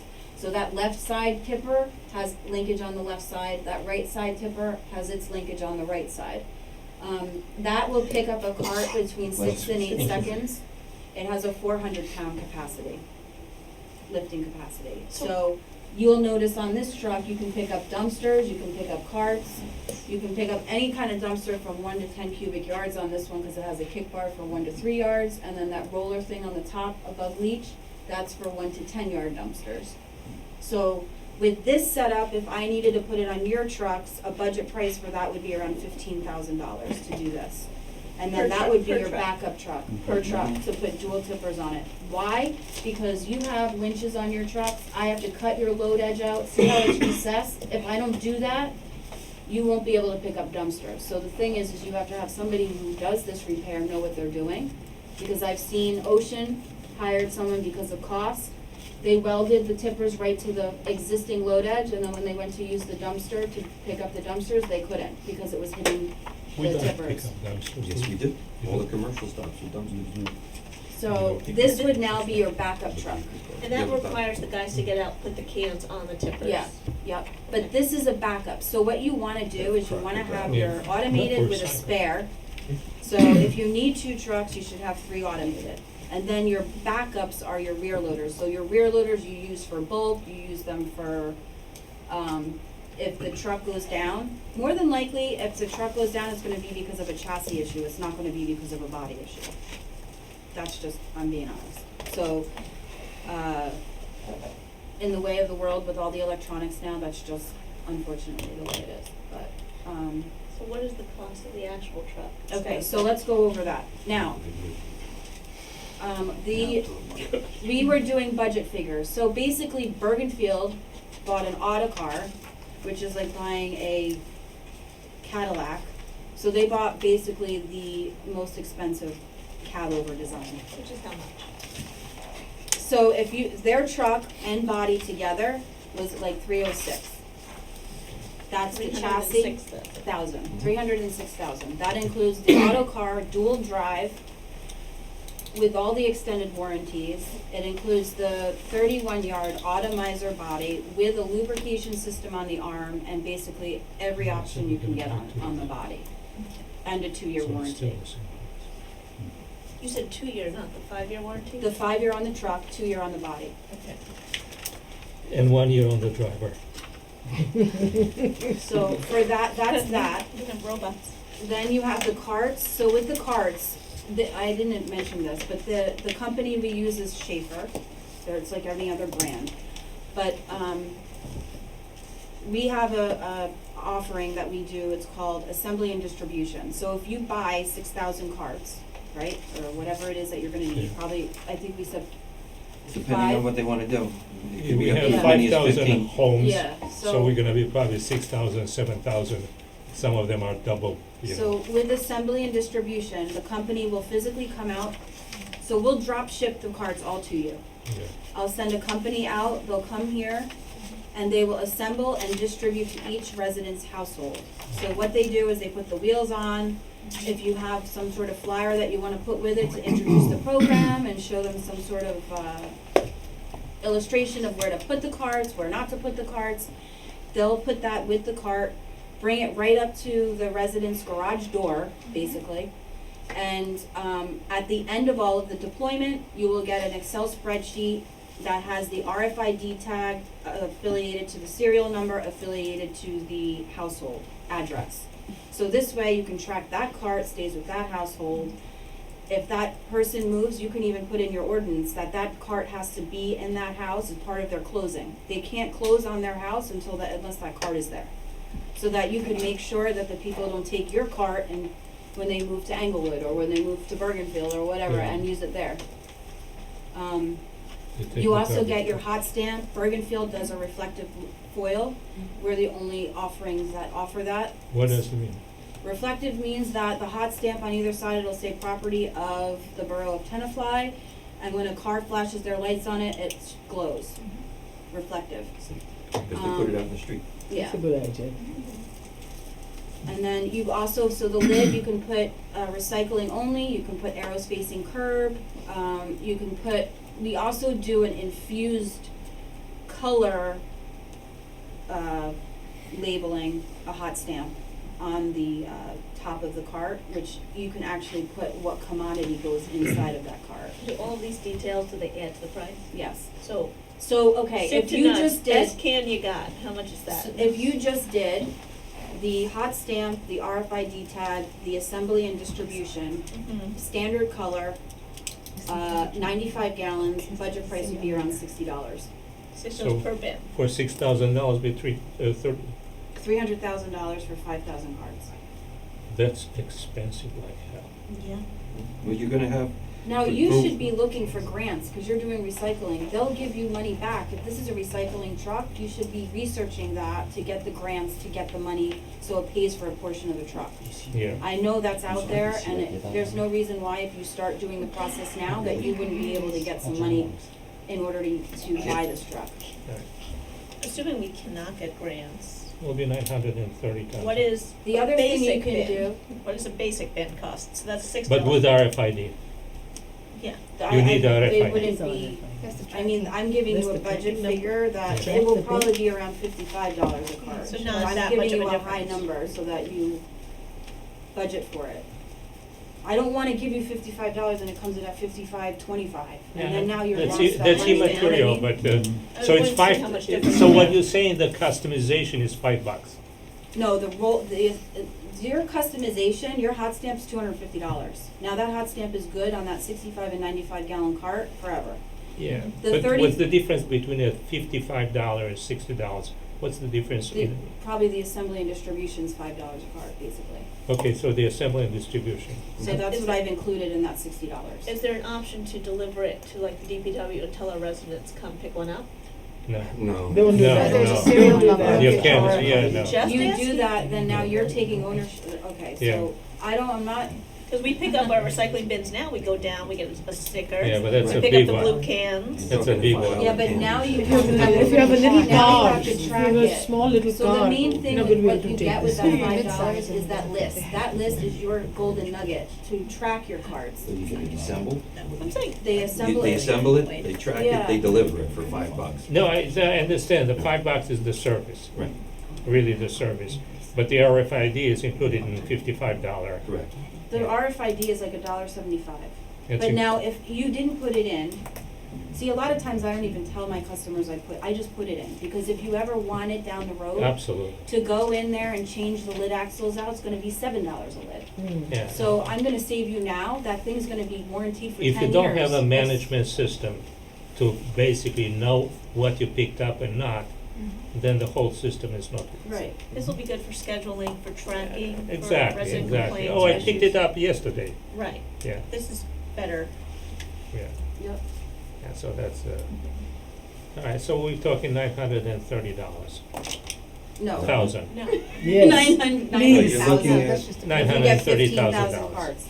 yeah. So, yeah, that's what we're talking. no, 605 and 605 is 305 and 305 is 610. But- What, 305 what? That's You truck. need- Two trucks is you need to have 306. two trucks in the containers. Two trucks, yeah. Wait a second, wait Two one second. trucks are You're gonna end 360, up needing right? 3 trucks, No, two trucks. okay? we can Now, start the with two. trucks- If you don't, if you leave the pickup the way you wanna leave it with cardboard and the existing schedules, Yeah. there's no way 2 trucks can pick up the entire, Okay, so over this is 2,000 first thing. stops in one If day. we can discuss that, but we worked out the numbers, so we'll start with two trucks, and then we can work out all the details and all the other stuff. But now the 2 trucks, that 306,000 was 2018 pricing. So you have to encompass down 2019's around the corner. I don't know what that increase is gonna be. I don't think it's gonna be tens of We're thousands of gonna dollars. put it up for a bid, it's gonna come down less than that. 650? It'll be probably around 5% increase on top of that 306. Yeah, but I'm sure you have a state type, We have NJPA, we have ESCNJ. yeah. By the So time you we're can putting up purchase for a it. bid, we're gonna talk about different numbers. So around 320. Yeah. But that's the best Yeah. one. And So- then how That's much the was best how one. much Now for they have the, 360 Peterbilt, for Mac. the- I mean, you 360 for the garbage, Bigger yeah. garage. And another $30,000 for For two the- backloader connection to the, Now, that's two trucks though, so if you wanna do one truck, it's 15,000. okay, so 15,000, yeah. So what was the purpose of this? So, Backup, if when you want if of the your truck trucks. is out of service for any reason, You need to you have have a a truck crew. that will. So pick up the we same. would still do that? Yeah, We would do Whether we 15,000. got 3 or 2, we should still do Yes. that. Yes, At least one. this is your backup, because Yeah. if you don't have this, and say both your automated go down, Yeah. okay? Now you're picking up, that car is 32 pounds Yeah, empty. that's- You're gonna, No, they're all that's- gonna be out the next day. Yeah, that's relatively cheap, $15,000 Oh, per truck. that's right, I was just wanting to Yeah. know, They're so we would relatively do that irrespective. Yeah. irrespective and irrespective. What is the timing on this? So Okay, let's so- say we make a decision within this meeting. We can. Okay, I'm saying, what's the time? So if I got an order tomorrow, Yeah. in the current state, the way the chassis are, you're not gonna see that truck for a year. Chassis are out What's that? until Tell them they can't September. order. Autocar right now is actually the best delivery time. If they put an order in now, the chassis will ship to the factory for mounting in April of 2019. Before we go anywhere near that, we have our CFO and our administrator here. If the governing body is determined to move this forward, how quick can we move it forward? Well, it would be put in the, capital plan, capital budget, multi-purpose bond ordinance, estoppel period. Money will not be available till around Memorial Day. Yeah. You go through the state contract or the co-op, you place your order Order. June 1st. Right. Then you're looking at receiving it by June April 1st of next year. It's no sooner Yeah. than April of next year. If you go out to bid, you're going to delay the process by at least 6 months from placing the order. And you might find out that the price is too high and then go back to the state contract anyway. Yeah, but we'll And get that's this why, done. and that's why co-ops exist, that's why the state contract exists, because this is such a specialized type of vehicle that you just can't find, a like for like on it. It's so specialized, that is why it's under, the state did the contract, that's why the major cooperatives went to do this, so that way it's not, every municipality or county or entity has to go on their own to do it. So But there are if I may, multiple type of ask, trucks so on the if same if contract, you I heard think there are two or you three. heard the timeframe from the people that understand the process best.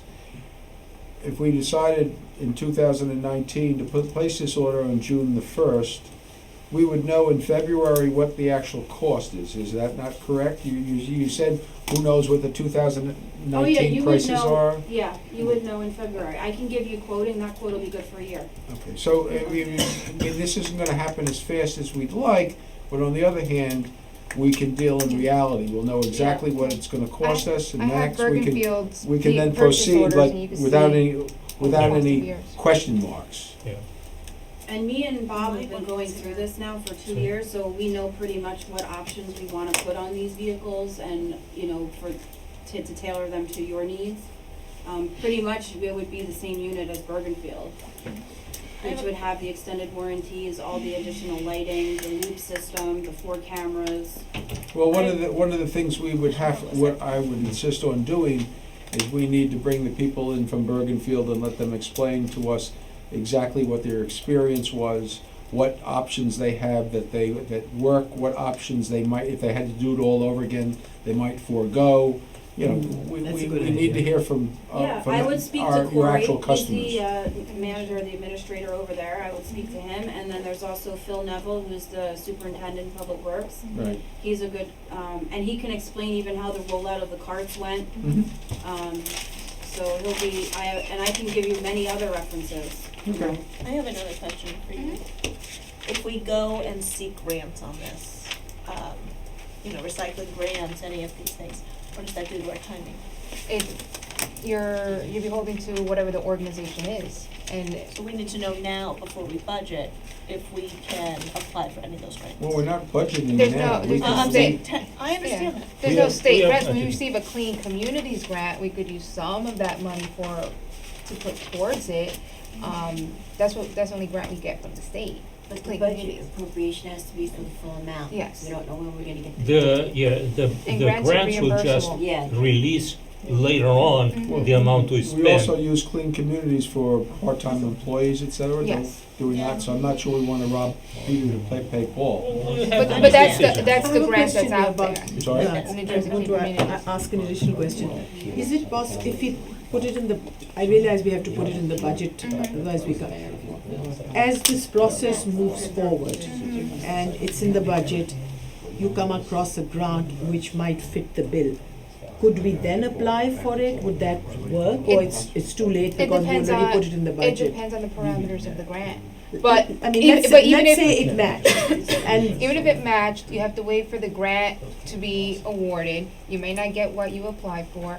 And with grants, you have to put the money up front, and then you show them what you paid so for, it and can't they be reimburse like, you. it can't be like we got the truck, but the grant came later, and then it The can't be question like a is, can we reimbursement order to the us. truck, and if we get a grant, that In would the, be, while we are waiting for it, can that reimburse Yeah, us? because it takes such a long time from, we want this in the budget, to when Yeah. the budget's adopted, to when the bond Yeah. ordinance Yeah. is adopted and the stopper period was. What through. might It be gives us helpful for about a us, 5-6 month period. what might be helpful for us is if you review with all of your past clients and give us a sense of who and what type of grants, if any of them were successful in obtaining grants, maybe we could, you Yeah, know, that might be get very an helpful. answer from some of your, Yeah. that would My- tremendously facilitate the fact to buy the trucks.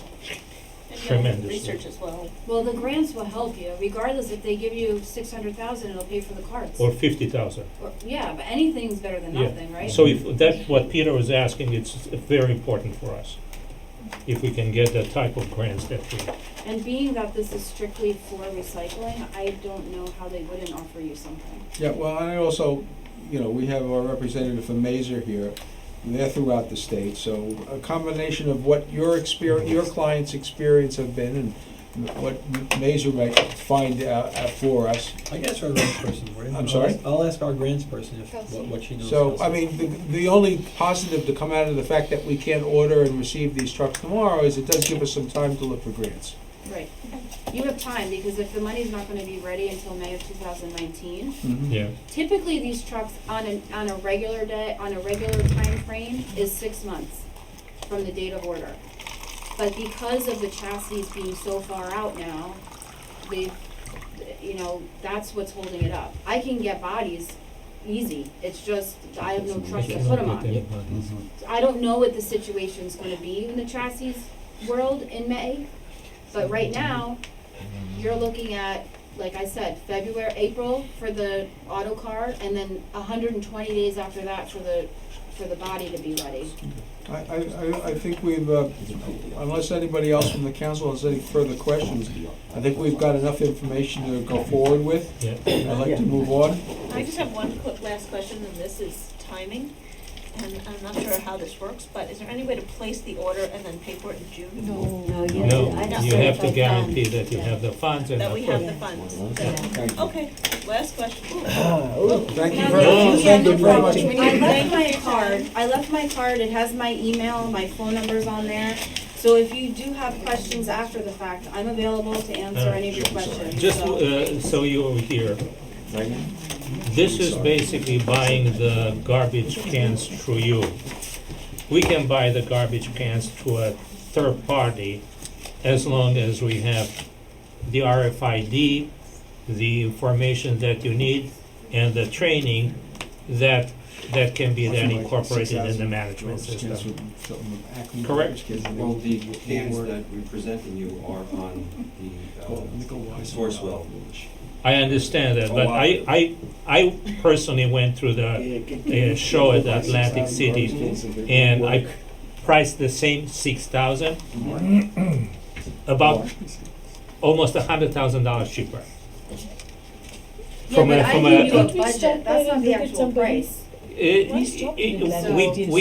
kind of got to the, Garbage cans. Yeah, so Any chance we can get that's what I'm those out? saying. We just have some pictures that we're comparing now. Exactly, exactly, that's what we need to And we make can it. absolutely look at all the different manufacturers. About the Exactly, good, all right, That's not an thanks. Yeah. Because that That's the best becomes one of those tipping points. Right. All right, thanks. Tipping prices. Live With through the it. carts, It's a it's good not So like once I you make talk to them, you're gonna money off the decide. cart. I sell it You as should've an done it accessory to the truck, so. We understand now, it's a Okay. very. I just It want you happens to every one of to our customers. I got a buy lot of the hindsight right also. equipment. Yeah, Cause yeah. it's like that saying, pay me now or pay me later. You wanna Wow. cheap out on I the heard that truck, story. We'll pay you later. you know? Yeah. Hey, now, Thank you very much for. All right, Thank thank you. you for your time, I thank appreciate you it. so much. Depending on Since what Bob you is think, here, make he it comes very to me free. He's Okay. no. He's not allowed to live here? I stay with him. I'm staying. What?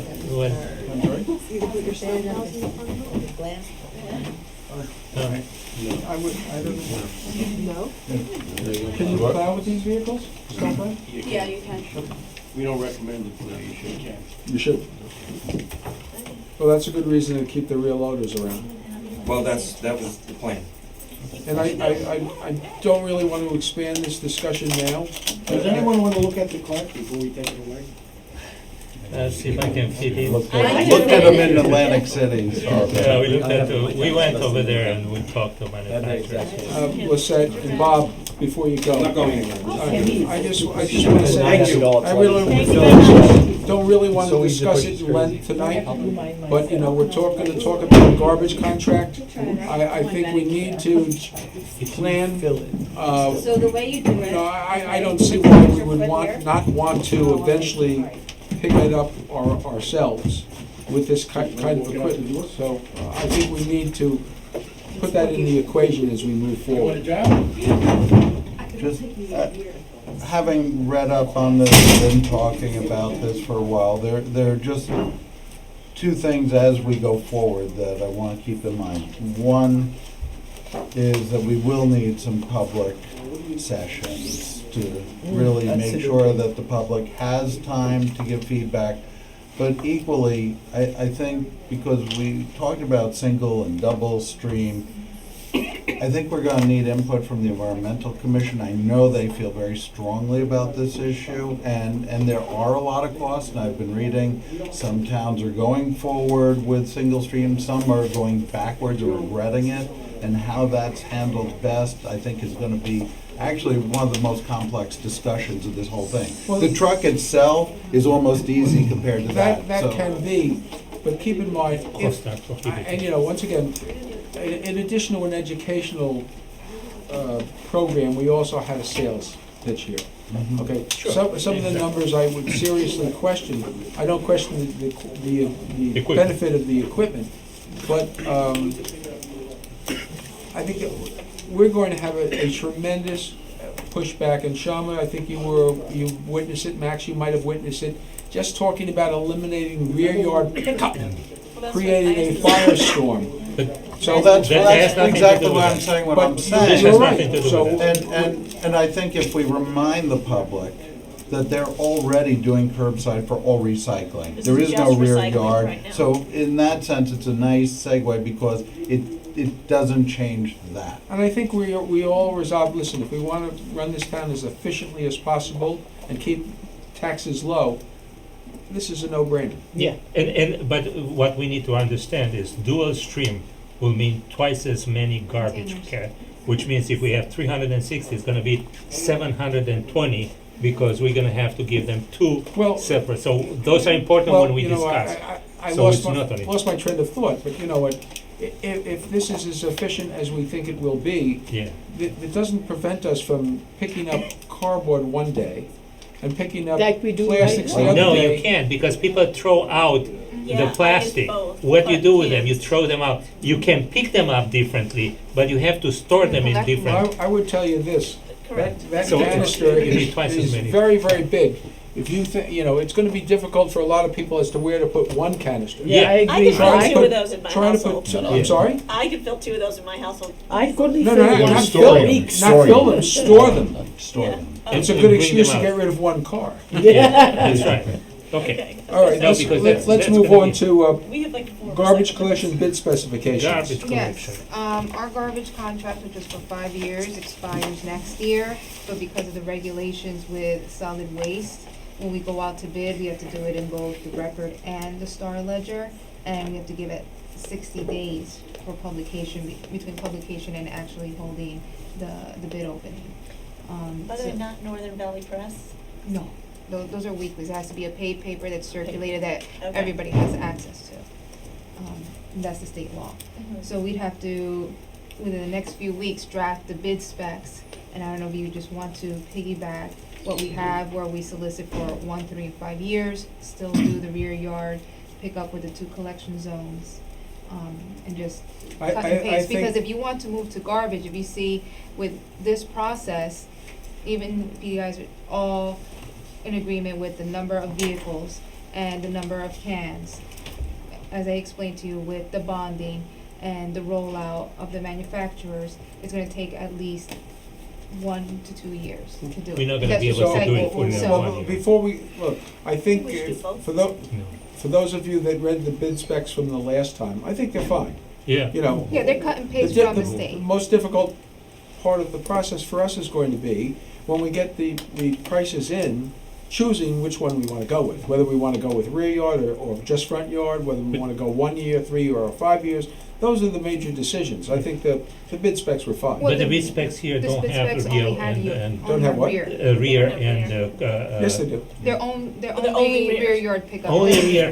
Oh, okay, then we need to include just That's front yard. right. That's the whole point. Yeah. I have to say, after I that thought we did last presentation, it No. seems silly to make a 5-year term. We can Yeah. decide So when we get the that's when you contract. do 1, 3, and 5, and you see what the pricing. Yes, we need to pricing is. understand. And you based award on- the contract based on the option you select. So you may see it's more cost effective to do front yard pickup, or it's negligible, let's stay with rear yard. So by having all the options, Yes. you have the ability to pick and choose, Yeah. and that's how you craft your You're not contract. committing to anything, and believe me, if you leave rear yard pickup out of that, you're gonna have the firestorm sooner rather Yeah, than later. we check and, see whatever it is. I Okay, think that so we just add include that we have, the Curbside. Curbside. curbside Okay. and, Overview of the 2018 budget status. all right. Okay, so year-to-date, our financials are looking very good. Our revenue has exceeded 100% of what we anticipated. You all received the municipal income summary. Did you Yeah. have a chance to review it? Absolutely. Okay, so year-to-date, we're actually at 104.7% of total revenue. The expenditures, year-to-date, our budget, as of today, we spent 24,640,000. It's 83% of the total budget. However, there's a non-spending, budget item in there, reserve fund collected taxes. And our payroll anticipated for December would be about 1.2 million. So our spend amount is anticipated at about 94% at year end.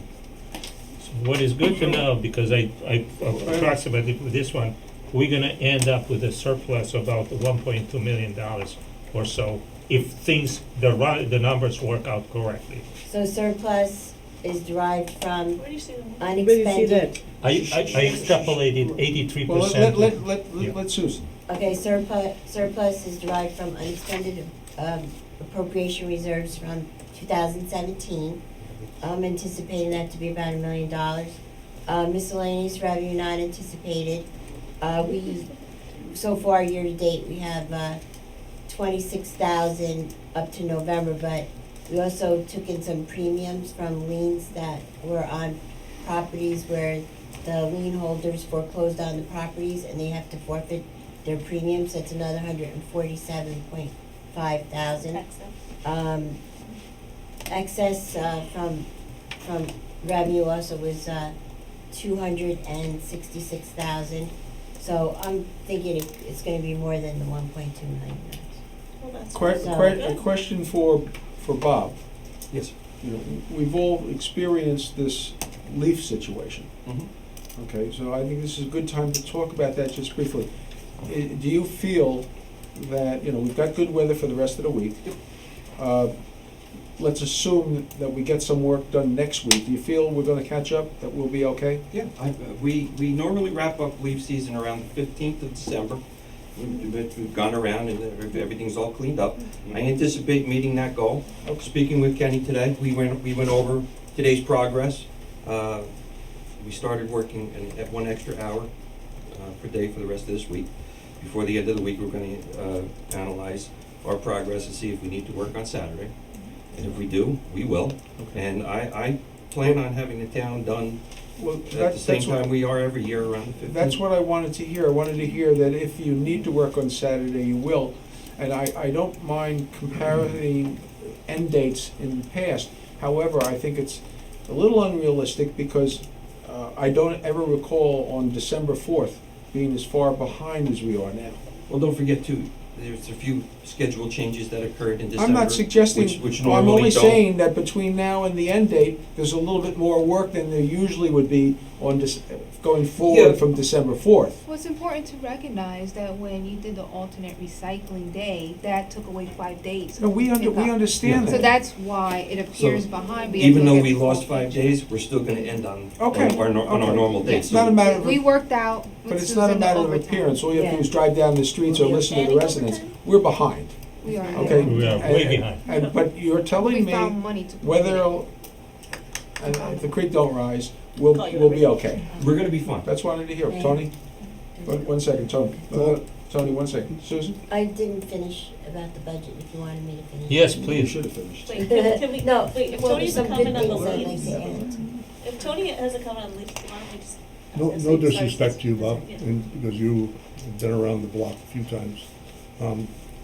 There's not a street in Tenafly that does not have leaves on it. You're absolutely right. And Cresskill, Bergenfield, all the towns north of us have worked the past Saturdays. Old Japan works, just like you just said, an extra hour a day. We just gotta put, and we all agreed as a body last year that they would work Saturdays, It period. wasn't put in the budget. No, we We didn't. agree, most certainly we No. did. Okay, then look up the minutes, because exactly what we talked about. We were in the same situation we were last year. There's no money for it. Okay, all right, so good, let the Leafs stay there, I don't care. As long as mine get picked up, I don't care what you It do. wasn't put in the budget, we found money Ridiculous. to accommodate it, and it will be put in for next year's budget to make sure we have weekend. So, but this year, right now, we're authorizing overtime, Yes. and we're gonna We work on found money. Saturday.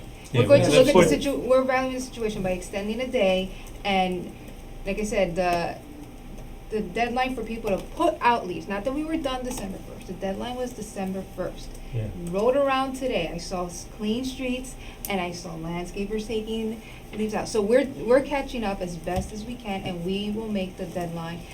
Like I said, we found the money, we extended the day by an hour, and we will evaluate the situation and weather conditions. But to it was always determine- December 10th, by the way. They changed it to December 1st this year. No. Yeah, But okay. we're doing All right. something, and It was in the always budget, December 1st. in the budget for next year, we're putting automatic leaf collectors that have vacuums that we're putting 3 of them. So this is gonna make the collection for next year much more efficient. You're not gonna have 3 people anymore. You're gonna have When did we additional decide crews. that? We were talking about Who's we? Susan and I. So, But- can I just, go If ahead. I can just give you just a quick Oh, overview on our town versus other communities, because references are made, oh, this town is almost done with their leaves, this town is almost done with their leaves. Your neighboring towns pick up an average of 5,000 cubic yards of leaves per year in the same time frame between October 15th and December 15th, and they pick up 5,000. The borough of Tenafly picks up 15,000 cubic yards of leaves in the same time frame. So we work 3 times harder to pick up 3 times the amount of product Too many trees. in the same period of time. So when everyone says, we're behind, it looks bad, it looks this, Well, we are doing 3 times the amount of work than your neighboring communities. we got a lot more of a lot of things than people. You're right. Look, the And we most also do important, 167 lane miles of roadway. the most so- important thing, Bob, is you've made a commitment that you're gonna get it done. Yeah. That's what we wanna hear. That's all.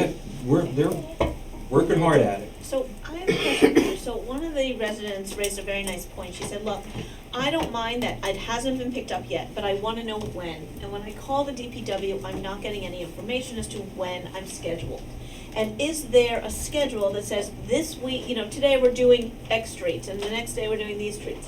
Can the residents know that information so that they can anticipate and tell themselves, or their own families, or their landscapers, get the leaves done by this day, because this is the day the DPW is No, coming we to don't- my we don't street. And it provide a doesn't, schedule Laura, like that. it doesn't matter. My landscapers know that they put the leaves out on Wednesday, because that's the day they come, regardless of when the DPW picks up the leaves. And it seems to me they pick up the leaves on Tuesday, and then the landscaper comes on Wednesday. Well, that's what I'm trying to prevent, Well, if but there's any you way. can't, it's impractical. No, one of the things I've said in the past. But we can put together a schedule numerous showing years. where they're gonna Well, go. it's very different when they say, we're gonna go down Serpentine Road. Yeah. They have no idea what they're gonna find on Serpentine Road. It may be a 4-hour job, it may be a 2-day job. I'm sorry. The only thing we can ask is they keep working from the time they start to the time they finish. And hopefully we'll do better next year, that's all. Well, We we won't get the can't, snow. well, we can't do that with landscapers. I mean, I know that the week of November 26th through 30th, schools and surrounding streets were given high priority at the borough's request. Was there communication with the schools about? Because I know Yes. that at Smith School, so that's through the 30th, on the 1st, on Saturday, they did a massive leaf dump onto Downey Drive. Let me So just tell you. So I'm wondering how, After what the kind schools of- were told, Yes. we picked up in front of, I think it was either the middle school or the high school, and as soon as the truck was pulling out, they were putting more leaves into the street. So that is That's one right. group we should be able to work this out schedule with it. and schedule We with. spoke with Mr. It's- Before And they regarding did. You know, And they saying didn't- that we should not Well, now have a they are, now schedule they are. is Now like they are. saying Because we should I was pick up laughing helter because skelter. December We 1st, should they were have a out there. schedule. That just- And we should No, be able to they're say, not- at least every this street. half of the town, those Can streets we are do gonna be it big with quadrants, next that week. this quadrant Yeah, should be exactly. done It- this- it- it As can't long be- as they do my quadrant Digging in the first. street. Yeah, whatever, And and it's not an big issue, but you blowout. have to It's have like- a process that It's not that we You know? shouldn't, it's just impractical, Max. It's we nice should to be sit able here It's and not say, impractical. give us a. But it's not Have you impractical. ever picked up leaves? But this is a So, separate doesn't thing matter. too. Speak to Because the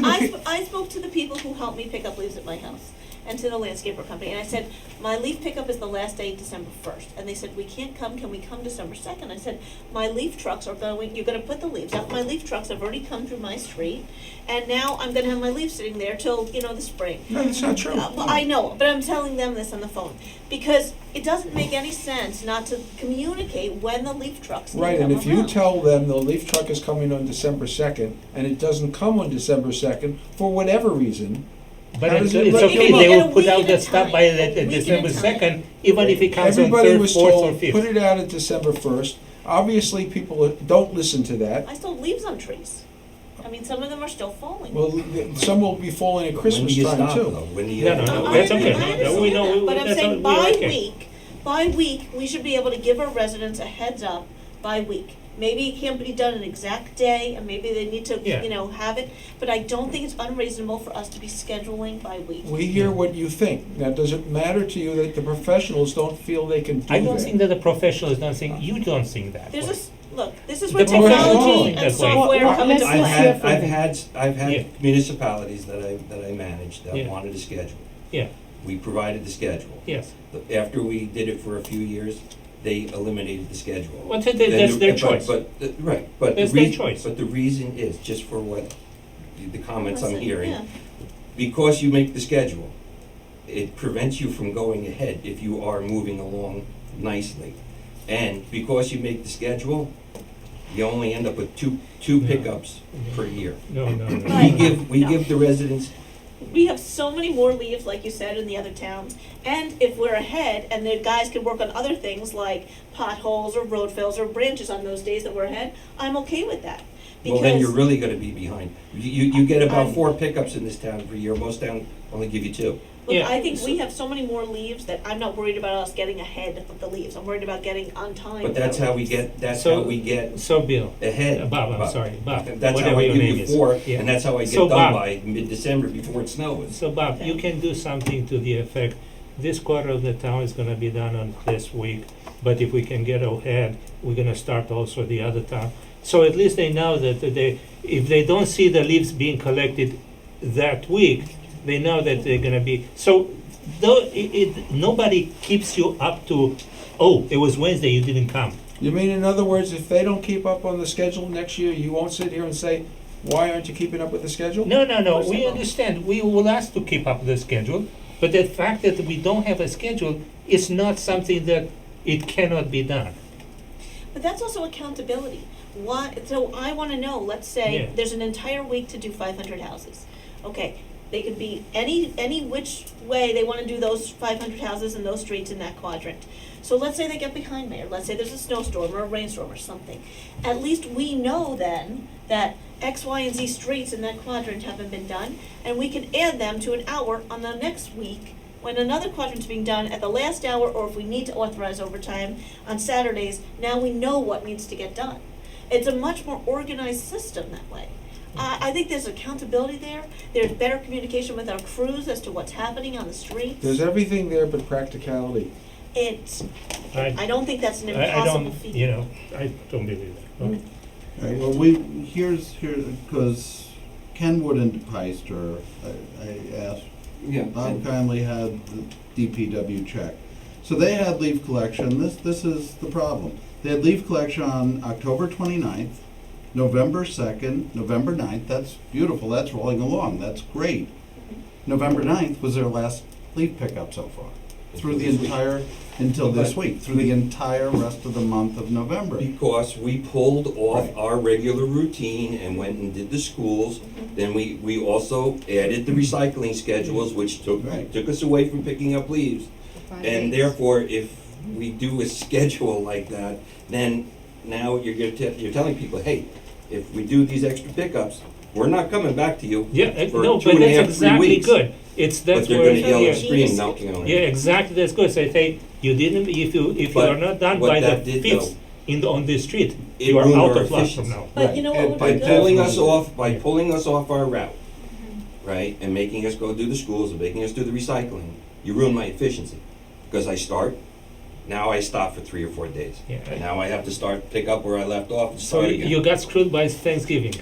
But the schools, I was at the school drop-off, the piles were higher than my head, and I am 5 feet We tall. can't control I how the understand. residents pile the leaves in But the I street. understand that. Kids could not get out of their cars could not park for school Which is drop-offs. why it made sense There to was give single priority lanes. to Yeah. the That's why schools we rather That's why we than did do the that. streets that might have been on the schedule. No. But we Right. could do that in the schedule and make sure that our schools are scheduled on that. One of And the then rea- the residents one will be of the aware reasons- of what we're One of the doing. reasons our meeting is gonna last till 11:30 tonight is That- so be because it. we have members of the governing body that are trying to tell the professionals how to do their job. No, Peter. You know, it's not a matter of whether or not they're picking up leaves, now you wanna tell them how to pick up leaves. No. I want we wanna accountability get here. account- I have heard from so many residents over the last few weeks. I got a phone call this morning at 7:30 in the morning with a mom trying to drop off at one of the schools on the phone with me, being like, "Where are the leaf collectors? I What school? can't get out." Smith. They were in one of the streets near Smith Oak.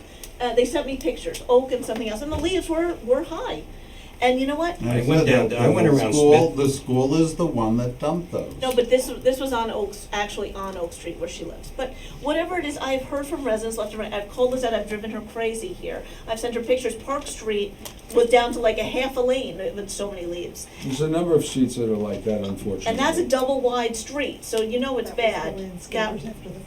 And that's okay, but the thing is, I think if our residents are better informed and they know what to anticipate and they know there'll be a delay for Thanksgiving for extra recycling, maybe they will be able to take a few days to say, okay, it's coming. That's one thing. The other thing is, I wanna know our guys are out there doing what they need to do, and if there are delays, I wanna know what's happening. Well, you did know what was happening. You knew that one of the problems was the recycling that Monday.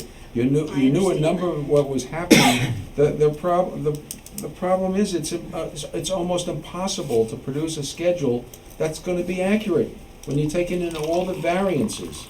It is an You want to approximate produce a schedule. schedule, anybody can produce a Yeah. schedule. On and about It's not gonna be schedule worth is- the paper it it's can be printed done. on. On or about by weeks. Yeah. And that, you know what, you could work backwards. We release the schedule in October, we say, please be in touch with, whoever's doing your leaves. If my husband needs to go out there, because our leaves are coming in that week, we know. And at least that gives us a better sense, and maybe we don't have to do that street twice, because that street will be prepared for when their quadrant gets leaf production. I don't think it's unprofessional of me to hold our DPW and our experts accountable.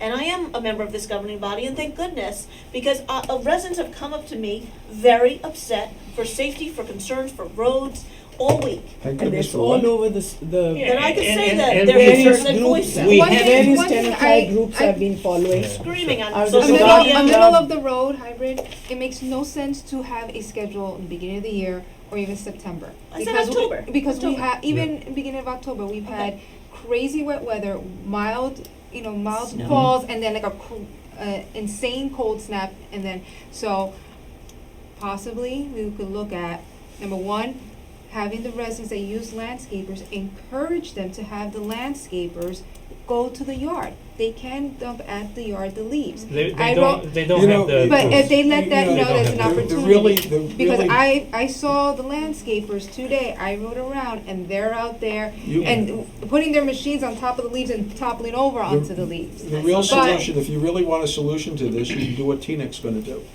Bag the leaf. Bag the leaves. That's the, Plastic? that's the, that's the, That's that is not the end. environmentally great. No, that's. Who said that? Paper bags. The bags are environmentally Paper bags. safe. Paper bags. But Anyhow, that's this the is- ideal And That's then- another solution. cost. As we get maybe I a don't want week to add before that cost to people. Thanksgiving, Yes, exactly. knowing the weather, we could say we anticipate to Yeah. be in a certain area. On Yes, or about. that's On exactly or what we about, need. On if you have or any about. questions, Yeah. call DPW, do not call Exactly. your council people. Don't go Seven posting thirty. things on Facebook, because we need to know. The people that are working on it need to know, and we could accommodate our schedules. But Yeah, it, but that's- but it and helps that's us to reasonable. know if But- there's narrow streets that aren't getting done because the To- borough but to is that saying DPW. that we are telling the DPW, make schools a priority, and we don't know that they're diverting trucks away from some of these narrow streets because that's a borough directive. That makes it hard for us to be able to address any Well, of this. do you want to give the schools priority, or don't you want to give them priority? Absolutely. I do, but not, it's not Not a at the zero-sum expense. game. But, yeah, It's not, if we're making a zero-sum game, If that you- an entire week is blocked off to do that, and we have narrow streets where people cannot navigate. It wasn't an entire week, but you can only put a truck in one place at a time. If you Right. put it in front of the school, it can't be doing the street that it was scheduled for. Yeah, but that should be Absolutely. scheduled. The fact that we're schools- gonna do the schools, schedule. can be, we had, for 9 years, a helter-skelter approach. It cannot be scheduled. Now it's time to kind of get back and put some professional management in place and start saying, yes, we can do it. We cannot do it in September, but we can do it in November. And we can do an approximate schedule, so people know, schools know, it's time to kind of get to that point where we are much more organized. So I don't think that it's such an outlandish request to have some sort of a professional management and some sort of a guidance for the people when and how they can expect the leaves to be picked up. Next subject.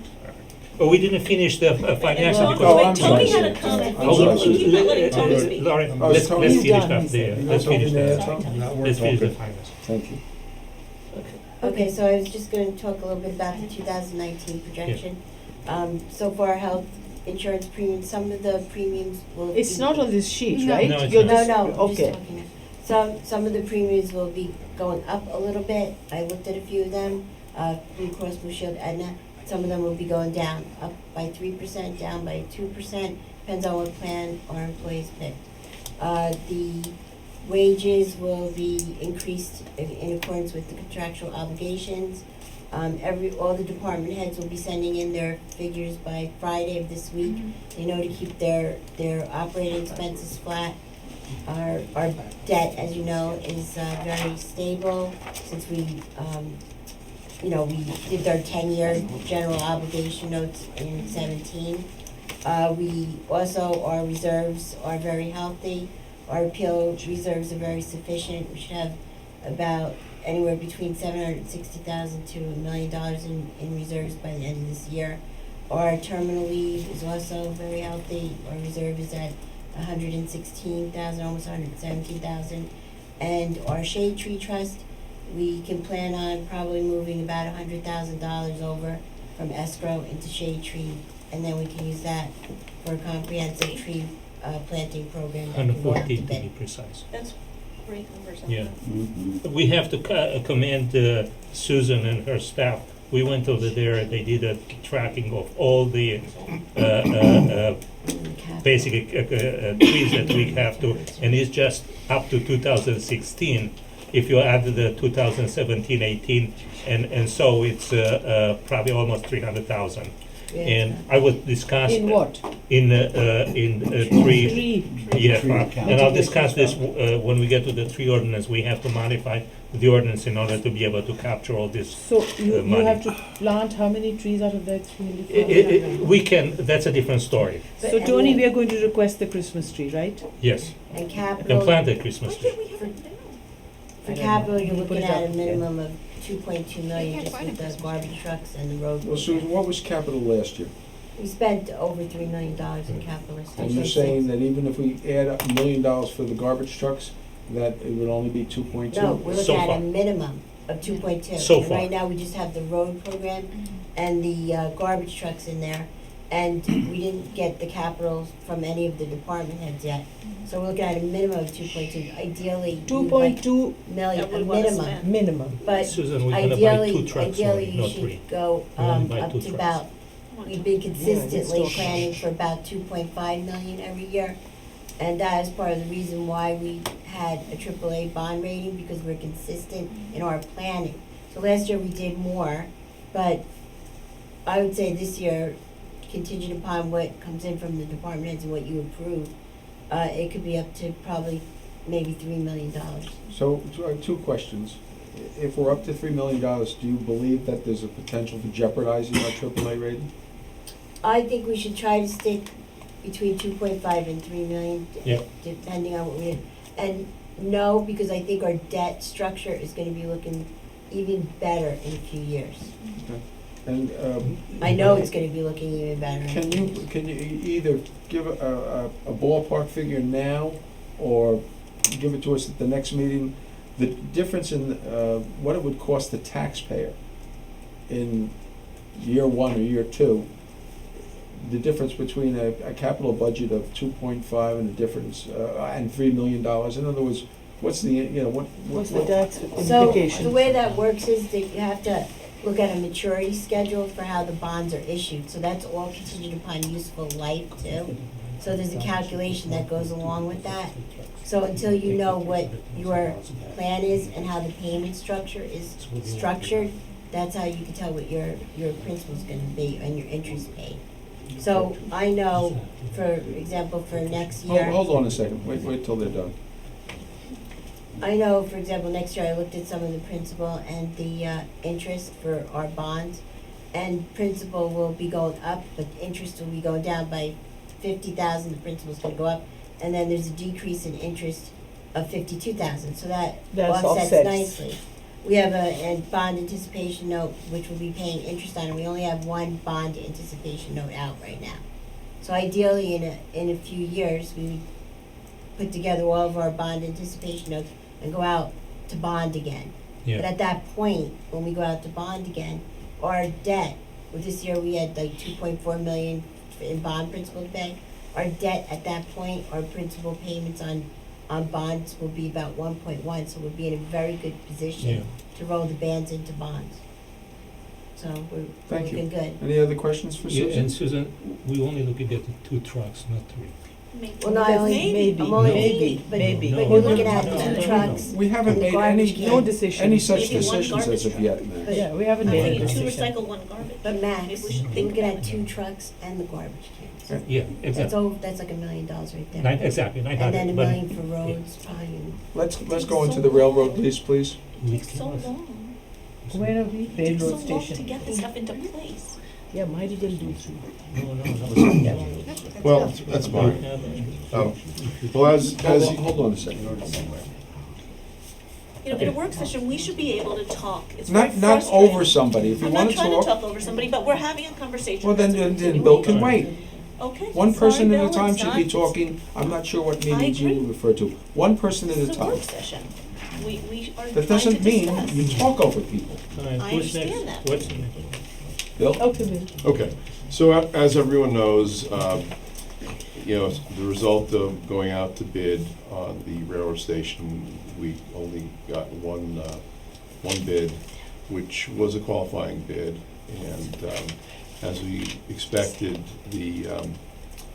I don't know if it was a result of offering the alcohol option, but there was a substantial increase in the rent that. Can you qualify? Did you look at the lease? I did, but I want you to qualify when it says substantial. It goes from 9,000 to 10,000. I mean, Okay, I think it goes from, I think the original, the current is about 7,000 a month. I think it now goes to 9. Yeah. More or less, right? It's 7,000 and change to 9,000. 9,000. Yeah. And that was with the liquor option, right? With the liquor option, right.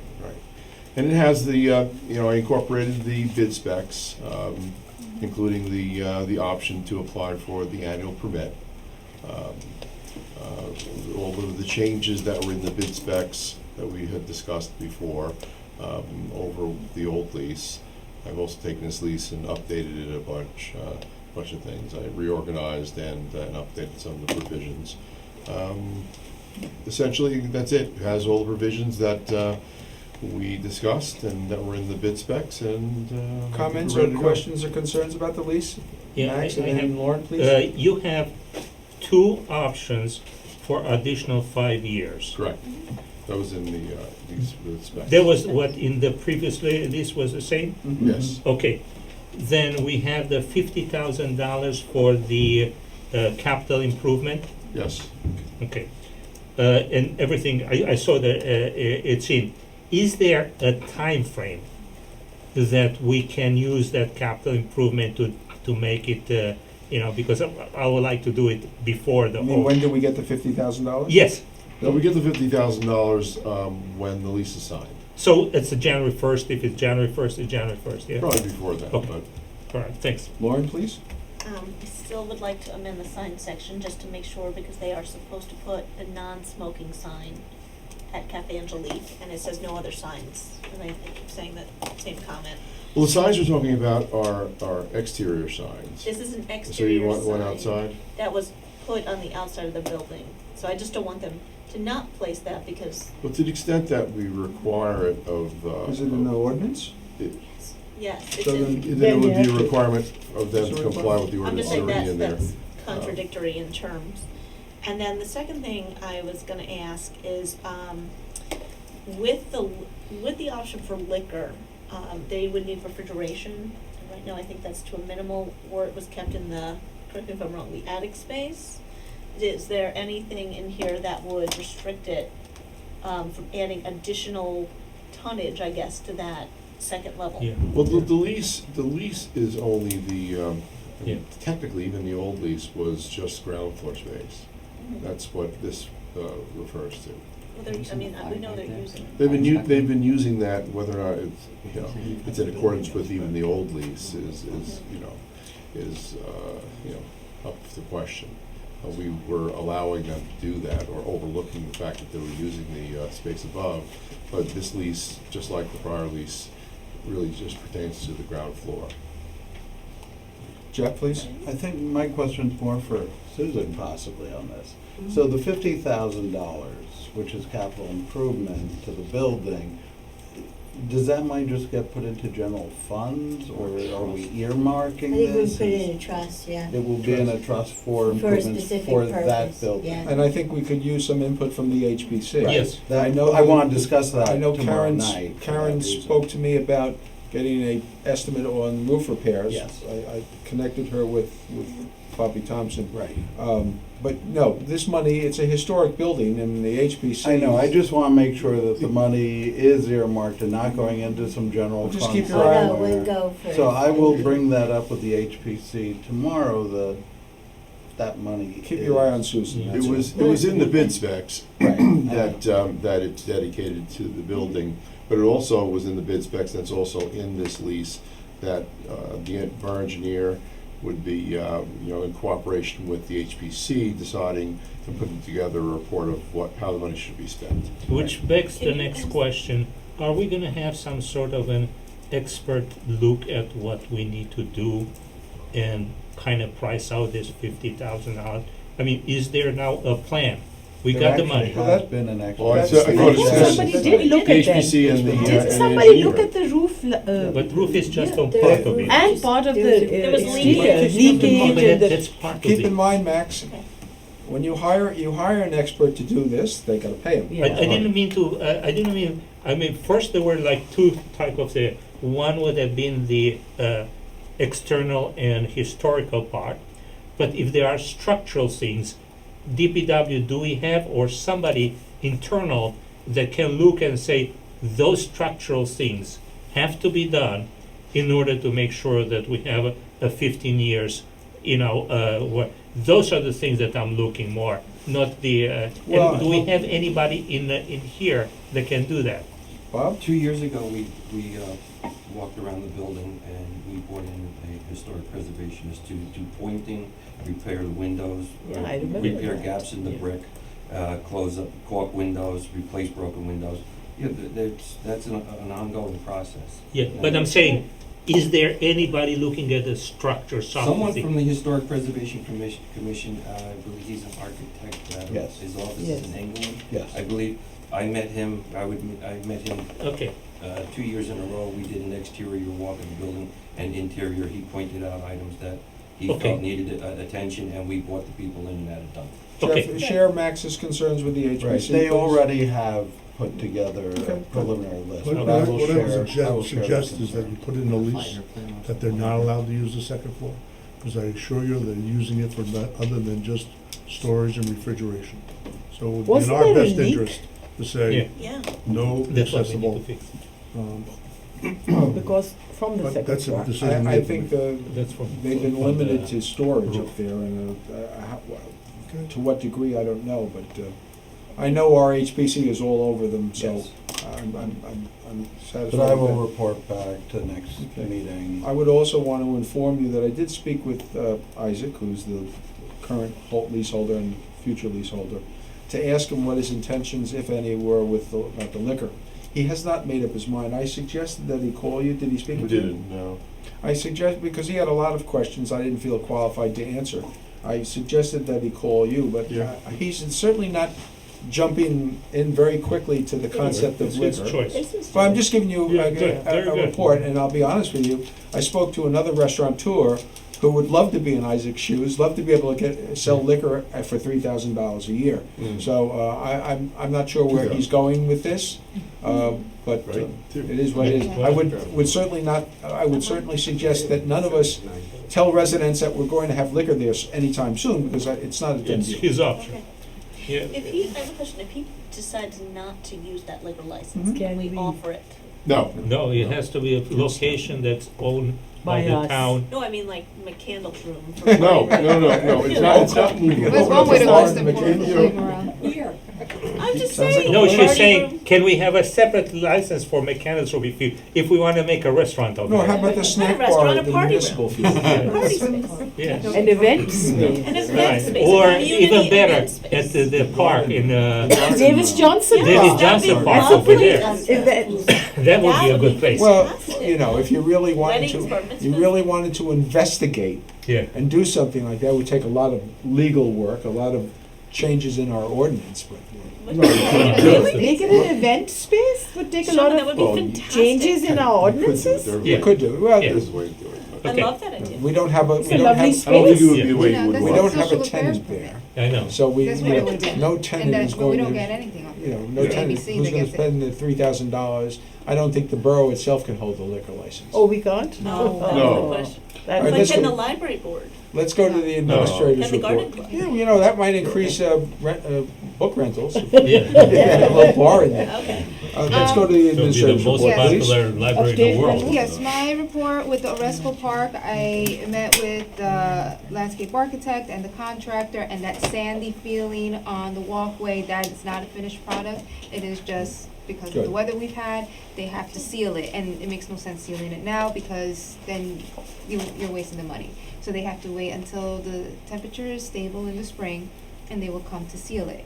Proposal that was made was, since they have to come in the spring anyway to do that sealant, one of the options that was not selected for the contract was to do the second alternate.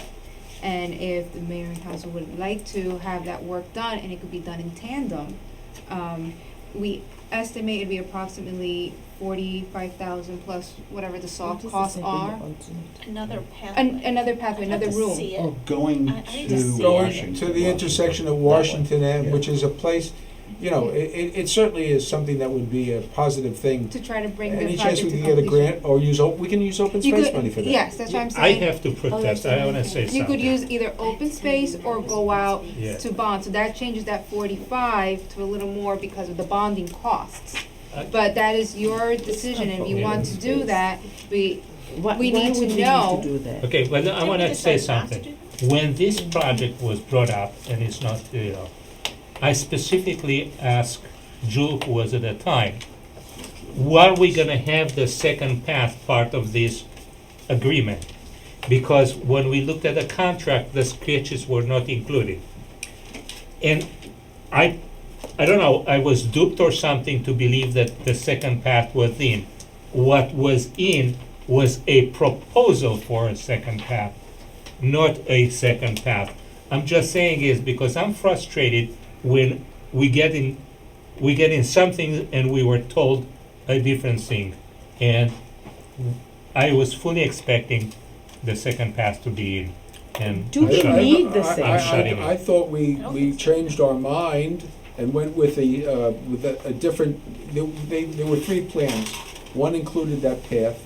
It was the most expensive of the three plans, and we went with the second plan, which did not include the second path. So do we need the second? Well, Why do we that's a need to different spend the story. 45 plus? Yes. That's up to us, Why? that's up to us. to make the That's up to us, but I think Max and I Can you both find those agreed that it drawings would be a again? nice It thing. would to be a have. nice thing to do. Yes. I'm just frustrated that was not included. So this is also, this is also something that I say, I went to look at the drawings, but we still need that, where I could click the old documents idea.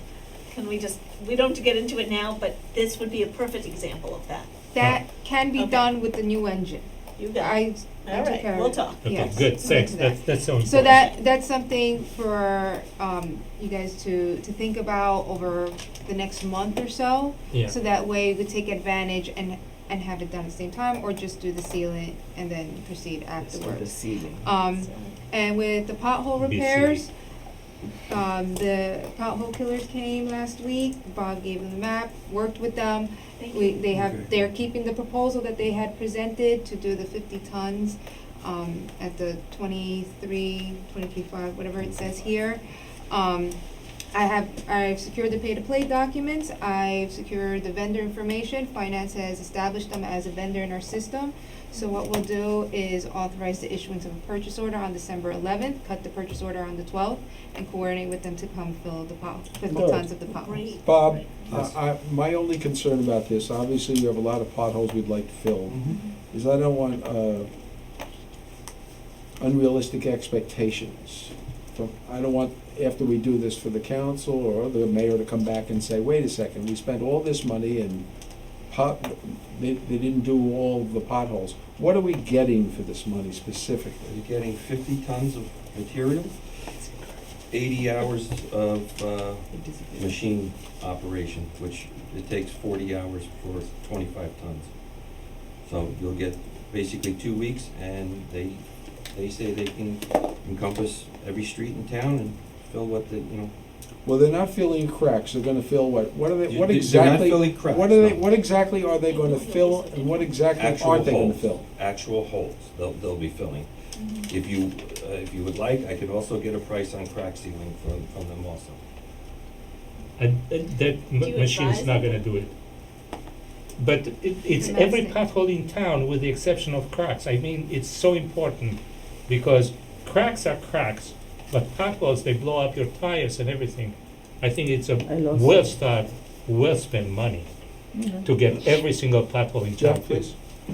I mean, you've done this a long time. I don't have any concept of what 50 tons of Yeah. filler is. Is that sufficient? So you it's a think? lot of blacktop. That's two triaxle loads of blacktop. And that's a lot of sufficient blacktop. for our streets. That's what he said. And do you think it's money well spent, Bob? Absolutely. Okay. The more roads you can Hold seal on. up, the better. We got one, okay. When are we gonna be able to get to the rolled curbs that were destroyed from the plows? In the spring. There's one on my street. Andy, and we have our borough engineer. Andy, you have any thoughts on spending this kind of money to do the pilots? The more maintenance you can do, the better. So I would do piles, I do cracks too, but the more maintenance, the better.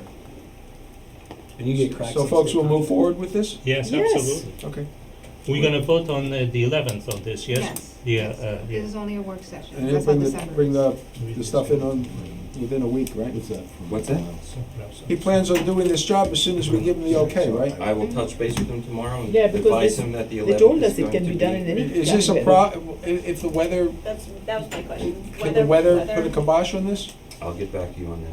I remember when we were at Atlantic City, Yeah. he said they can do it in -10. That's right. Okay. 10 I degrees. clearly remember 10 that. degrees, Yes, no, yes. 10 Fahrenheit. Yeah, It's No, not. no, mine is. -10, he No, said. Shep was right. That's right, that's exactly Below what he said. freezing. Well, you were there. It's below freezing. 10 Below Fahrenheit is zero? below freezing. Below Yeah, zero. He said Yeah. this. He said Below- this particular Represented product this. can work below zero. Right. While we're It will on, still seal and fill. Yeah. I wouldn't do that.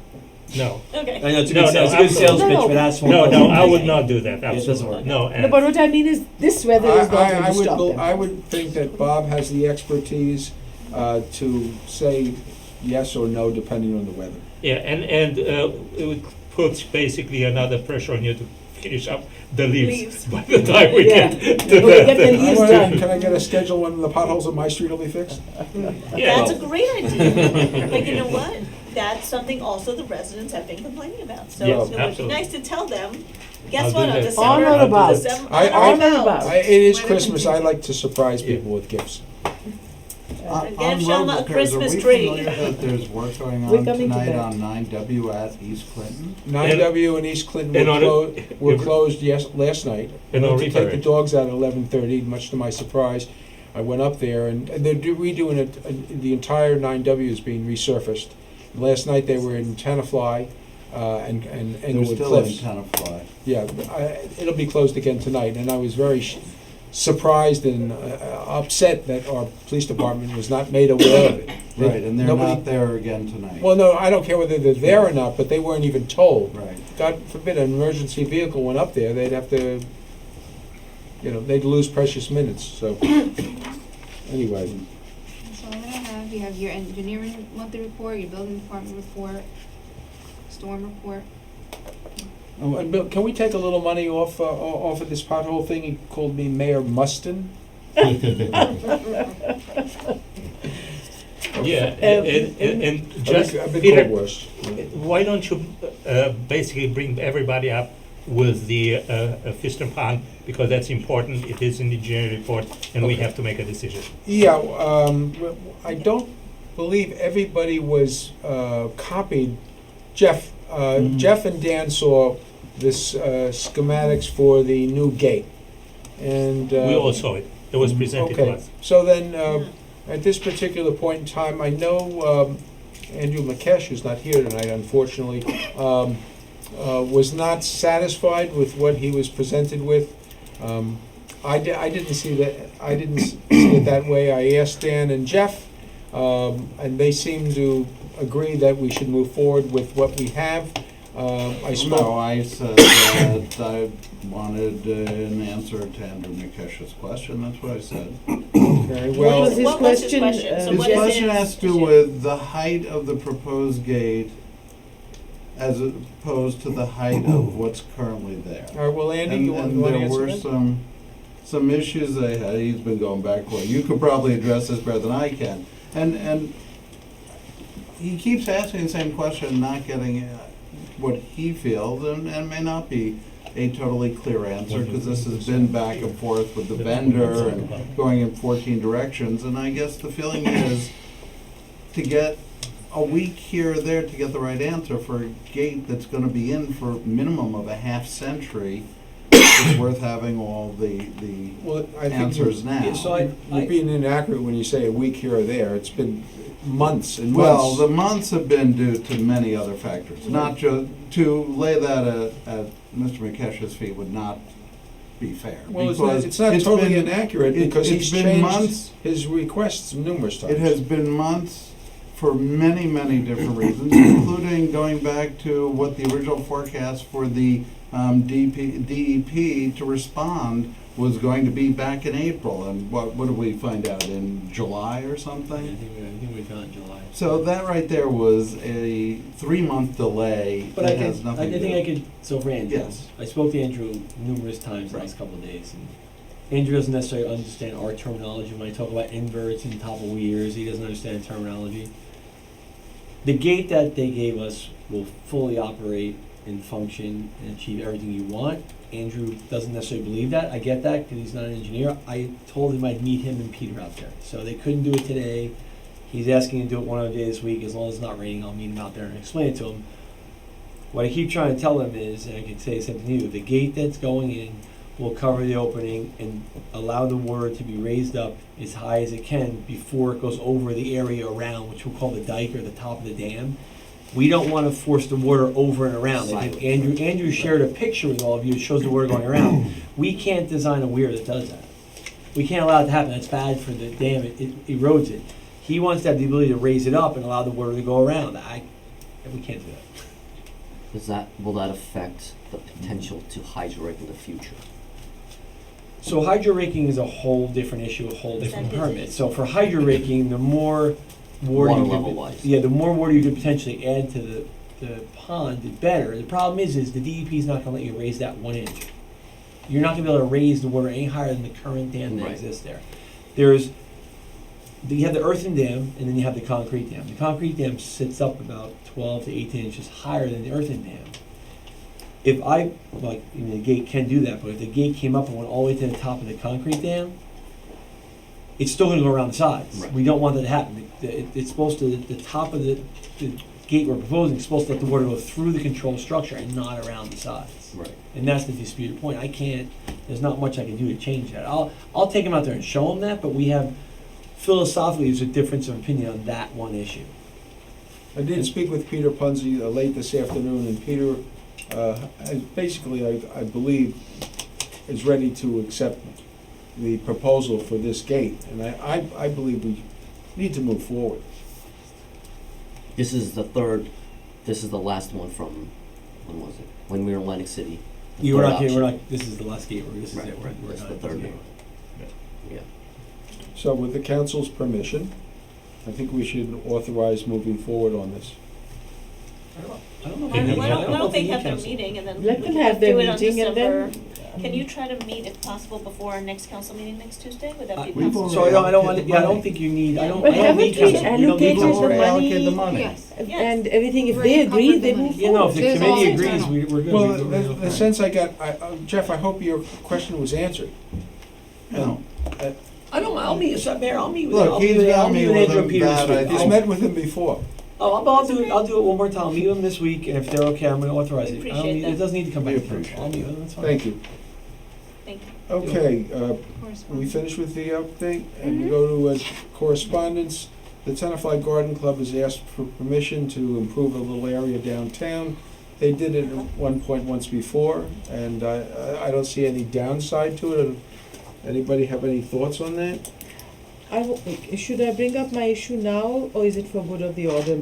Is that good of the order? Okay, I'll bring that up. For the order, I don't know. Look, any group in our town that wants to beautify our town, I am fully in support. And they're going to plant stuff that will not require constant watering and all, so it'll take care of it, more or less take care of itself. Is there a box out there, like what we have here, like raised stuff, or just? No, it's just like an island kind, like a triangle. Yeah. This is right across from Wells Fargo on. And one of the across things street. that we may not be aware of is the DPW does go around and water these things when necessary. They have a portable. But in the past, the garden club members used to bring jugs of water to water it, and then they couldn't do it anymore. That was hard. Okay. Anybody have any questions on the resolutions? Just to mention to everybody, what we discussed with Chief Chamberlain today regarding Clinton auto bid. I read the bid, and I'm sure that most of you did the same. I have a little bit of a question mark about a preventive maintenance, which is basically oil change for $90. And Peter and I, we talked to the chief and asked to see if other towns have the same type of, for an oil change, pay $90. And if not, to go and see if we can negotiate a different price. If not, I don't think we have too many choices.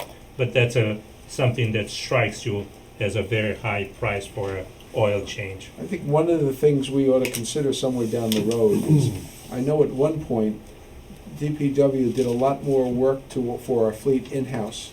If we get to the point where we're freeing up people, we might want to consider that again. Yeah, at I least mean, the oil change there and are stuff like negatives to it because we got all sorts of different trucks, and it's unrealistic to expect that our mechanics can work on every vehicle.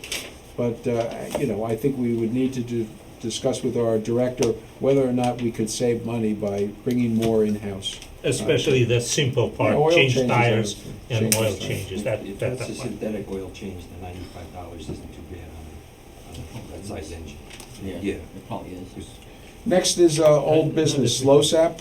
What? Okay. Yes, We have Lieutenant Greeley to come back. I'm sorry? Ask Lieutenant Greeley to come back for the LoSAP. I'll come back. How's everyone? Good. I had in response Applaud your to, patience. I'm sorry? I applaud your patience. No, thank you. No, that's fine. So in response to the comments that were made when I was here last, I had furnished some numbers based on our call volumes from 2016-17 and then projected through, not projected, but the numbers in fact through 2018 as of, what did I do here? October 25th. So Max, to direct your question, that the concern, have you seen, everyone was privy to these numbers? Yeah. So for me, there's a modest increase going back to 2016. From we have an additional 8 members that would qualify for this portion of the LoSAP. Remembering that the LoSAP is different segments that are laid out throughout the year. But in terms of the response to calls, which was a primary focus during the last meeting, you have 8 additional members going back to 16. You had 6 additional members in 17, and then currently for this year, you had an additional 5 members. So in terms of this being a great windfall for the fire department and the members there, and you're not really seeing that so much. I think that even with this adjustment, what it perhaps will still do, and I think it still requires us to kind of analyze and monitor, is it will present that ability for some of the firefighters to access this. And at least what we're trying to do as really an incentive committee is to incentivize the participation of members and encourage them to continue to show up to the calls in the middle of the night, during the bad storms, during the holidays and weekends, some of the times where we're seeing our participation drop. Just tonight, Chief Philpott, after the nice ceremony inside the chambers, came back, and his report was he's been chief for something about 15 or 16 years, perhaps even 20 years now, and assistant chief probably for a few years past that.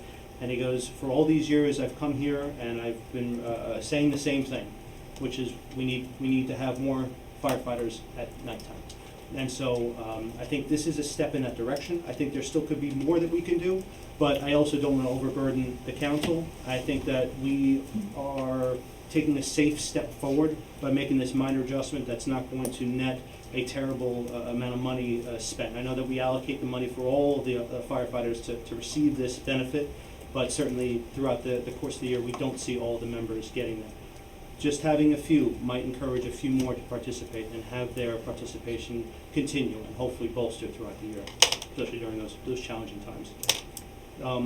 If you have a redirect, you have a I comment, have a question. I don't want to interrupt you. After you finish, I'll ask a few questions. And then there was another, I had adjusted the proposal as written prior to, and I took some of the comments that were given and changed them. There was one thing I would like to just draw your attention to. There was an error, unfortunately, when this was initially submitted, and that was to the drills section of the LoSAP. The drills 25-point maximum which was the current and is the current in the ordinance.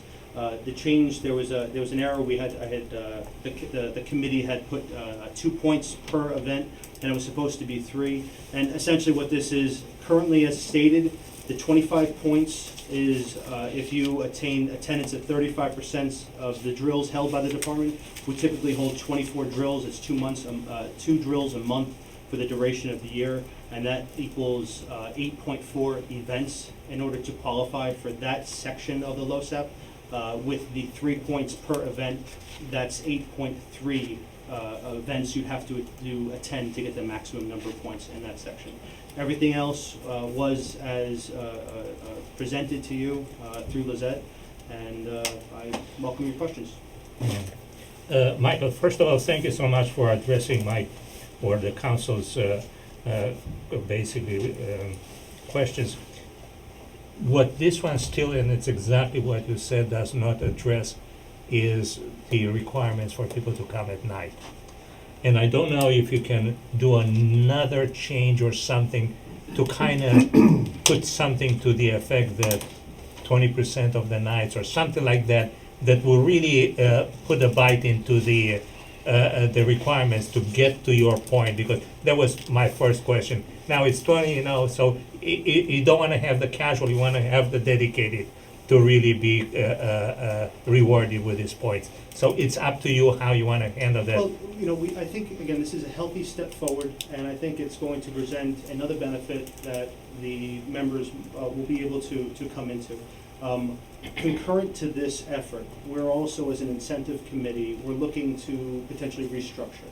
And not to change the amounts of what's there in terms of an incentive per quarter that the firefighters are eligible to attain, but rather to perhaps weight the calls, especially in the evening, so that you may have individuals like myself who work shift work, perhaps have me show up at night and give me a little more of an incentive to be there. So we're looking at that, and the incentive side of the house is a more substantial carrot than the LoSAP. The LoSAP is a benefit, and it's something that, especially some of our older members who don't have a pension, they look to that as a benefit to them when they retire in the coming years.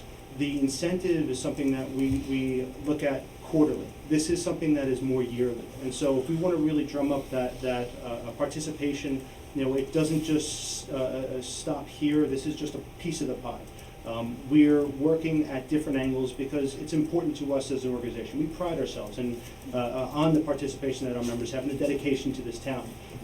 Unique to the fire department, I think, in some regard, in terms of our volunteer services, we have people from other communities that come into our town, and they put their lives on the line. I mean, I've been in fires with them in Tenafly, in Englewood, in Bergenfield, where we've seen some truly terrible situations unfold, truly dire situations unfold. And these people are doing it because, one, it's a calling for them, but two, they believe in the service. They believe in the service to this community, and they're willing to put their efforts forth.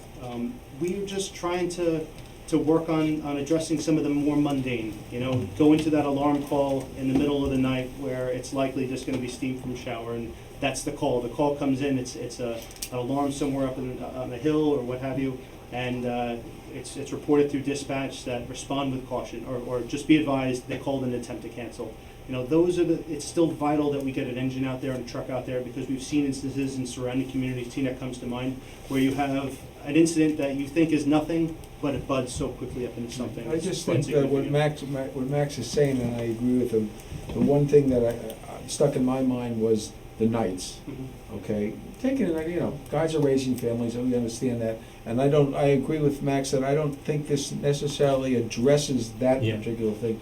So I'd like to see a little bit more of a focus on that as well, because I think that's a real problem. Well, if you were to consider this as currently situated, I think, again, that would be a nice step forward. And if you would like, I would be happy to come back in and report on the progress that we're making in terms of our incentive and the consideration that we're putting forth to trying to bolster that. If you can put it together so we see that would be a great thing. I have some other things that I want. Hang on 1 second, though. Hold on. Wait, hold on. I think we're overstepping our bounds here a little bit.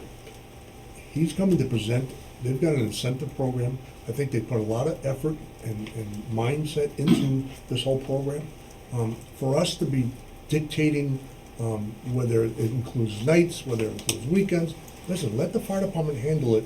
They have been doing it for a long time, and, you know, for us to start, you know, micromanaging every little bit of what they do, you're jeopardizing what we're trying to achieve here, which is to bolster manpower and improve the response time. When you start nitpicking, you're opening yourself up for a problem down the road. Well, I Just understand what forewarning you're you. saying, Tony, and Okay? I think that I don't like to speak for everybody, but I believe the governing body supports this and the fire department. I think we just wanted to point out that this is the one area that they brought up as an issue. Yeah, and you have a Nights, specialist and here we said- didn't see that specifically addressed here. I don't think we're gonna say, you know, this is no good, come back with another plan that includes nights. But I think it would be, you know, it's our responsibility to just point out where we feel. Well, yeah, but they are certainly aware of it. Okay. Okay? I mean, as Mike said, the chief brought it up tonight, as he does on a regular basis. I'm sure. So, I mean, this is just another tool to try to bolster response. So Lisette, where are we on this? I'm sorry, I still have I'm a few sorry. questions, Go I'm ahead. sorry, but I have really a few questions for you on proposed new section. And you're gonna have to be patient with me because some of them, for example, overnight standby. I don't want people to think that they go home, and that's a possibility, I don't think it happens, but they turn off then their alarms and sleep and they get 3 points because they were on standby. So I know you're coming out of a position of knowledge for the ambulance corps. Yeah. Our standbys are different. So the standbys for us, the overnight standbys are either going to be emergent situations where you have a occupancy building like the Clinton Inn where their fire system goes down. They need a night watch or something like that. That might be something Okay. like a standby. Another standby would be we have a major storm coming in, and we anticipate a large volume of calls, and so the firefighters are going to stand by at the firehouse. Okay, so that they're they don't already have in to respond position. from their home. That's a different. If it happens a dozen times a year, that's a lot. I would say more in So the area of 4 to 6 times a year. Standbys are not waiting at home, they're actually. And it's not a Thank you, it's not that's very periodic, good. it's a There is special something though, occasion. that I'm really, and this is more of a emotional feelings that I'm gonna tell you. Wakes and Memorial. Wakes and Memorial, it's a duty of every person to respect the people that have either failed or passed away. Should not be a reward section for participating in a wakes and it's something that I feel strongly that should be your own emotional response for people that pass. And I have an issue about you have to pay people to do that. So consider that, because that's something that it's more of a. I can appreciate the perspective on that. Sure. I can say though that in the times that I've spent here honoring the fallen firefighters, Yeah. the people who have been mentors to me over the years, when we enter into these events, we do it willingly. We always have. But what ends up evolving from that honor and respect is sometimes, perhaps days of participation, planning, being away from your family and all those other things. And we do it as an act of honor and to show our respect to our brothers and sisters, people that we revere in many ways. But it's also at a personal cost. Now, you're right, we should all willingly go. It's just, this isn't a pay your respects at Barrett's for 2 or 3 minutes and then leave, like a typical, the type of response. This is I'm showing up with a fire truck. We are staying here for the next 8 hours. We're standing post. If not, we're planning the actual procession. We're working with people like bagpipers and such. It is a more involved, and certainly we have to remember that although the respect comes and the reason people and they're doing it now willingly. If you want to put it in a way that is much more as an active duty or so, because otherwise it gives you just that feeling. So I'm okay with it. In the interest of time, even if the council wants to move ahead with as it's written, Yeah. it can't be done because of timing. It would have to Absolutely. wait until the new council, after the council reorganizes. So if we want to take these comments and reformulate and bring an update, we can come back in January. I think that we take should- action. Hold Action on. can be taken. Before we do that, Max said his piece, but Max is only one of 7 of us. how many of you feel that we should just leave it, approve it the way it is? But you can't approve it until next year. Oh, I know, but you're suggesting that he go back and tweak it? No, And I'm just saying- suggesting that I want to hear a majority of the people say we would like it tweaked, rather than it's okay the way it is. Do you want to approve it the way? But we can't vote on it, right? No, but why make him jump through Oh, hoops? you mean If it's one okay person as made a is? comment, Yeah. which is Okay. fine, but there's 5 other people sitting at the table. I know Tony feels it's fine the way it is. I have no problem. Can I ask him? Dan, Jeff, Lauren? I need to ask you a question. Could I Is get an this- answer first, please? This is important. No, I for wanna Okay. Dan Because it answer. has to. Is this LoSAP charged for the operating budget or the LoSAP portion of the budget? Do you know? Because in your operating budget, there's a local finance notice that came out where if it's part of the fire department's budget, there cannot be more than 50% that's not related to supplies or equipment. And last year, we were right at that number. That's why I need to know if it's part of your fire department's operating budget or part of that LoSAP that's allocated to you. I'm gonna say it's part of the LoSAP. Okay, and then there's a schedule that is followed for the incentives for the LoSAP, where there's a maximum amount that is set. And that's through the ordinance. That's a separate schedule that I Yes. found that I have. That's a schedule determined by the state when they issue the State, yeah. local finance notice, they have the CPI, and then we apply that number, and that number has to match Yeah. the state's number. Right. So this is important before you can make your decision. So if it's part of his operating camp, if it's part of LoSAP, there may be a little bit of room there. Okay, all right. Let's go into you, all right, Mike? Okay, great. Thank you. Thank you. Thank you for your patience as well. Stuff down, Next So we we'll have see you in January. You guys will see all over the place. Dog Park. Our borough engineer has been very patient. Dog pound. The question becomes at this particular point in time, where does the council want to go with this? And I'm not sure what this particular council versus the 2019 council can do at this point. I mean, the money is already allocated. So what do we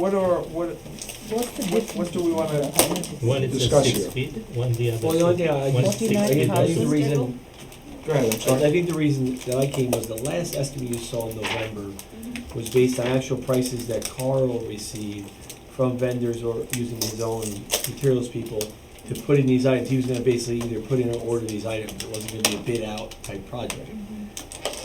It's really, Carl's not here, but all we're looking for is this done, dead, you're not moving forward with it, or do you wanna do it? If you wanna do it, then it's gotta go to Bob, and he's gotta rescope and make sure the prices still hold, 'cause it's been some time, a month is a long time in the world of material.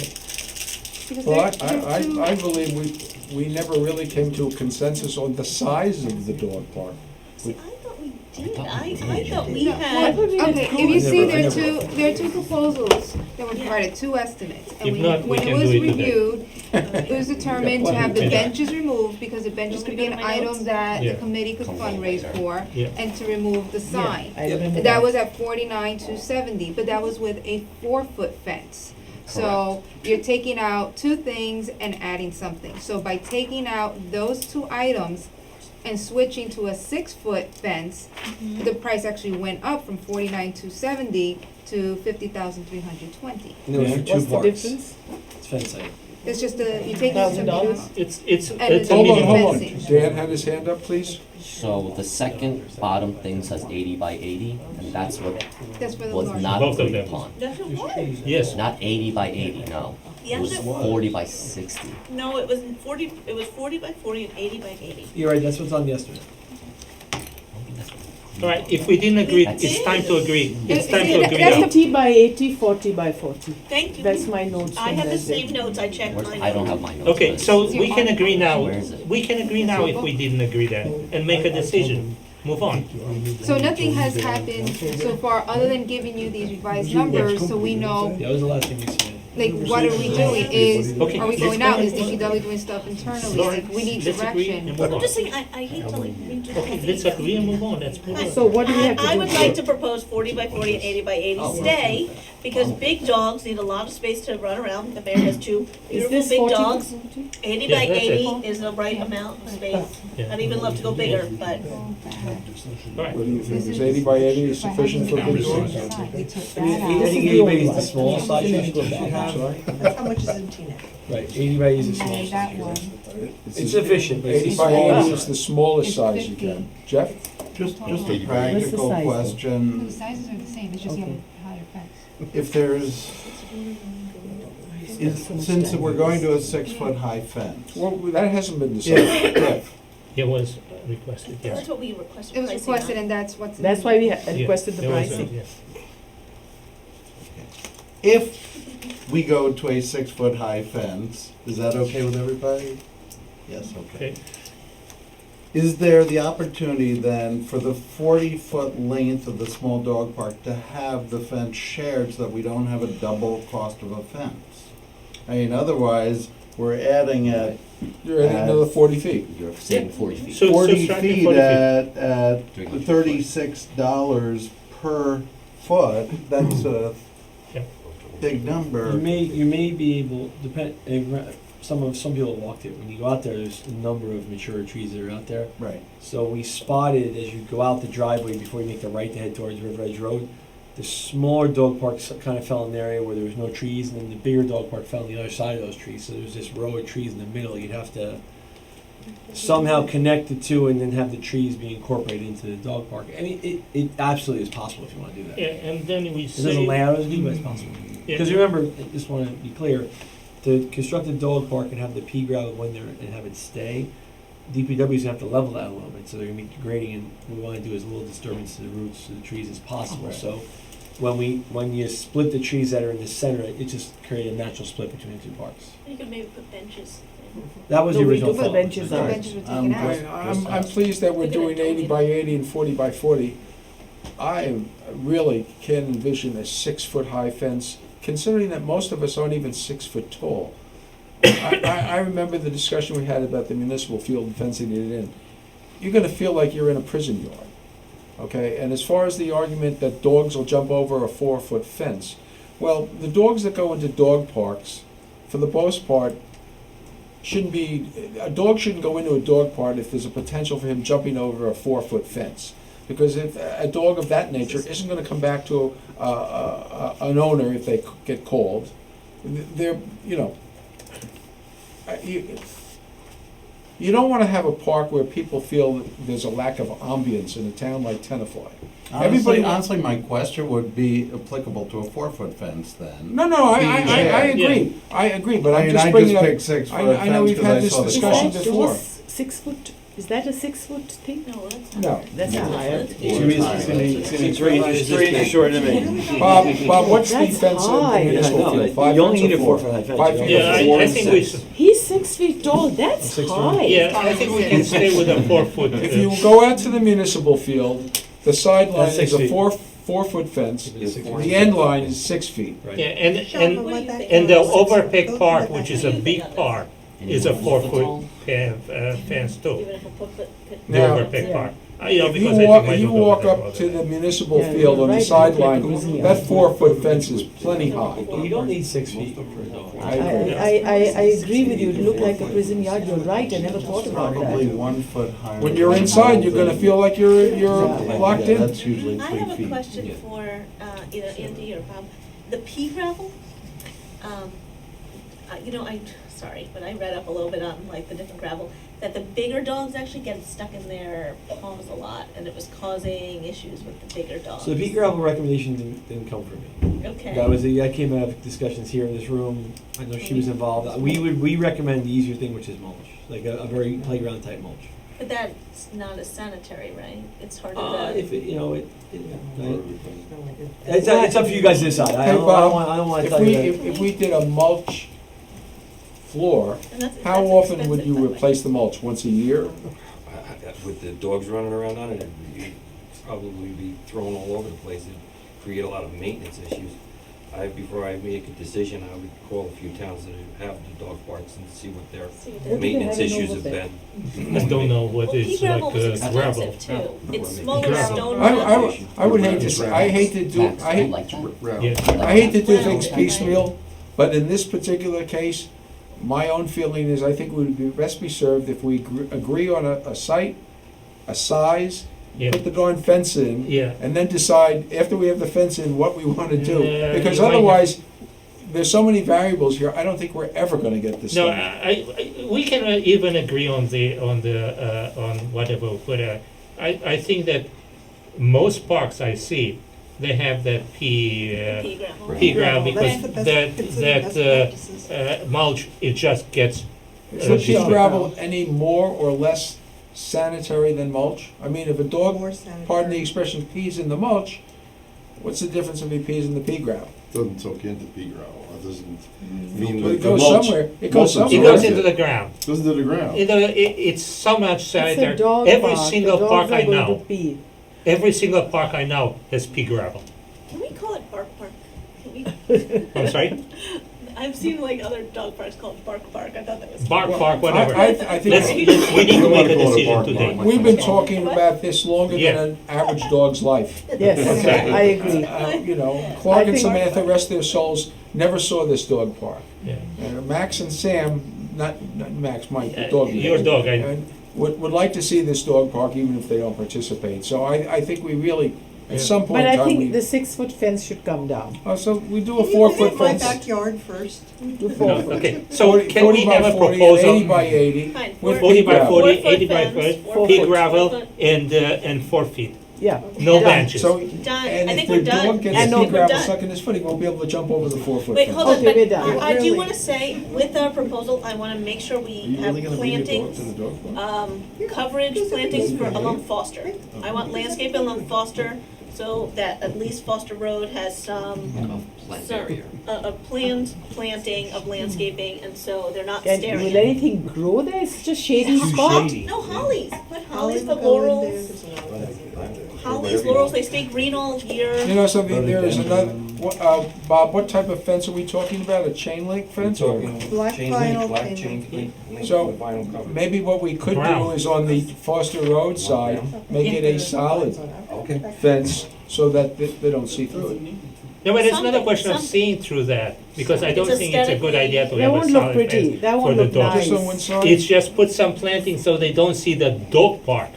That's the whole idea, not to see the dog park. Hemlocks, So- don't hemlocks grow in the shade? Yeah, but we can do that as a Laurels, separate, hollies. yeah. We can do We have that. to, we have to grow, we have to plant the trees, maybe some of the trees can be Yes, shrubs. out of our tree. Yeah, out of the escrow. tree fund, let's take some money and put some plant, So we some, gotta Leave put one something, for that- my might as well Christmas put tree. something there that's gonna survive. yeah. What I'm Yeah, hearing are. hemlocks, grow in Well, shade. he's saying no. I'm not, I I'm not a would tree. recommend skip laurels. Skip laurel? Skip They're laurel. green all year round. Laurels, okay. Skip laurel. Skip laurel, But fine. you're gonna spend $5,000. Yeah, we have money in the tree fund to use it for Just that. so you know. But Foster Road is concerned about this, and I would like to at least address that. Yeah. We have money in the tree fund, another No, in $100,000. the one that. Let's you- just move yeah. on.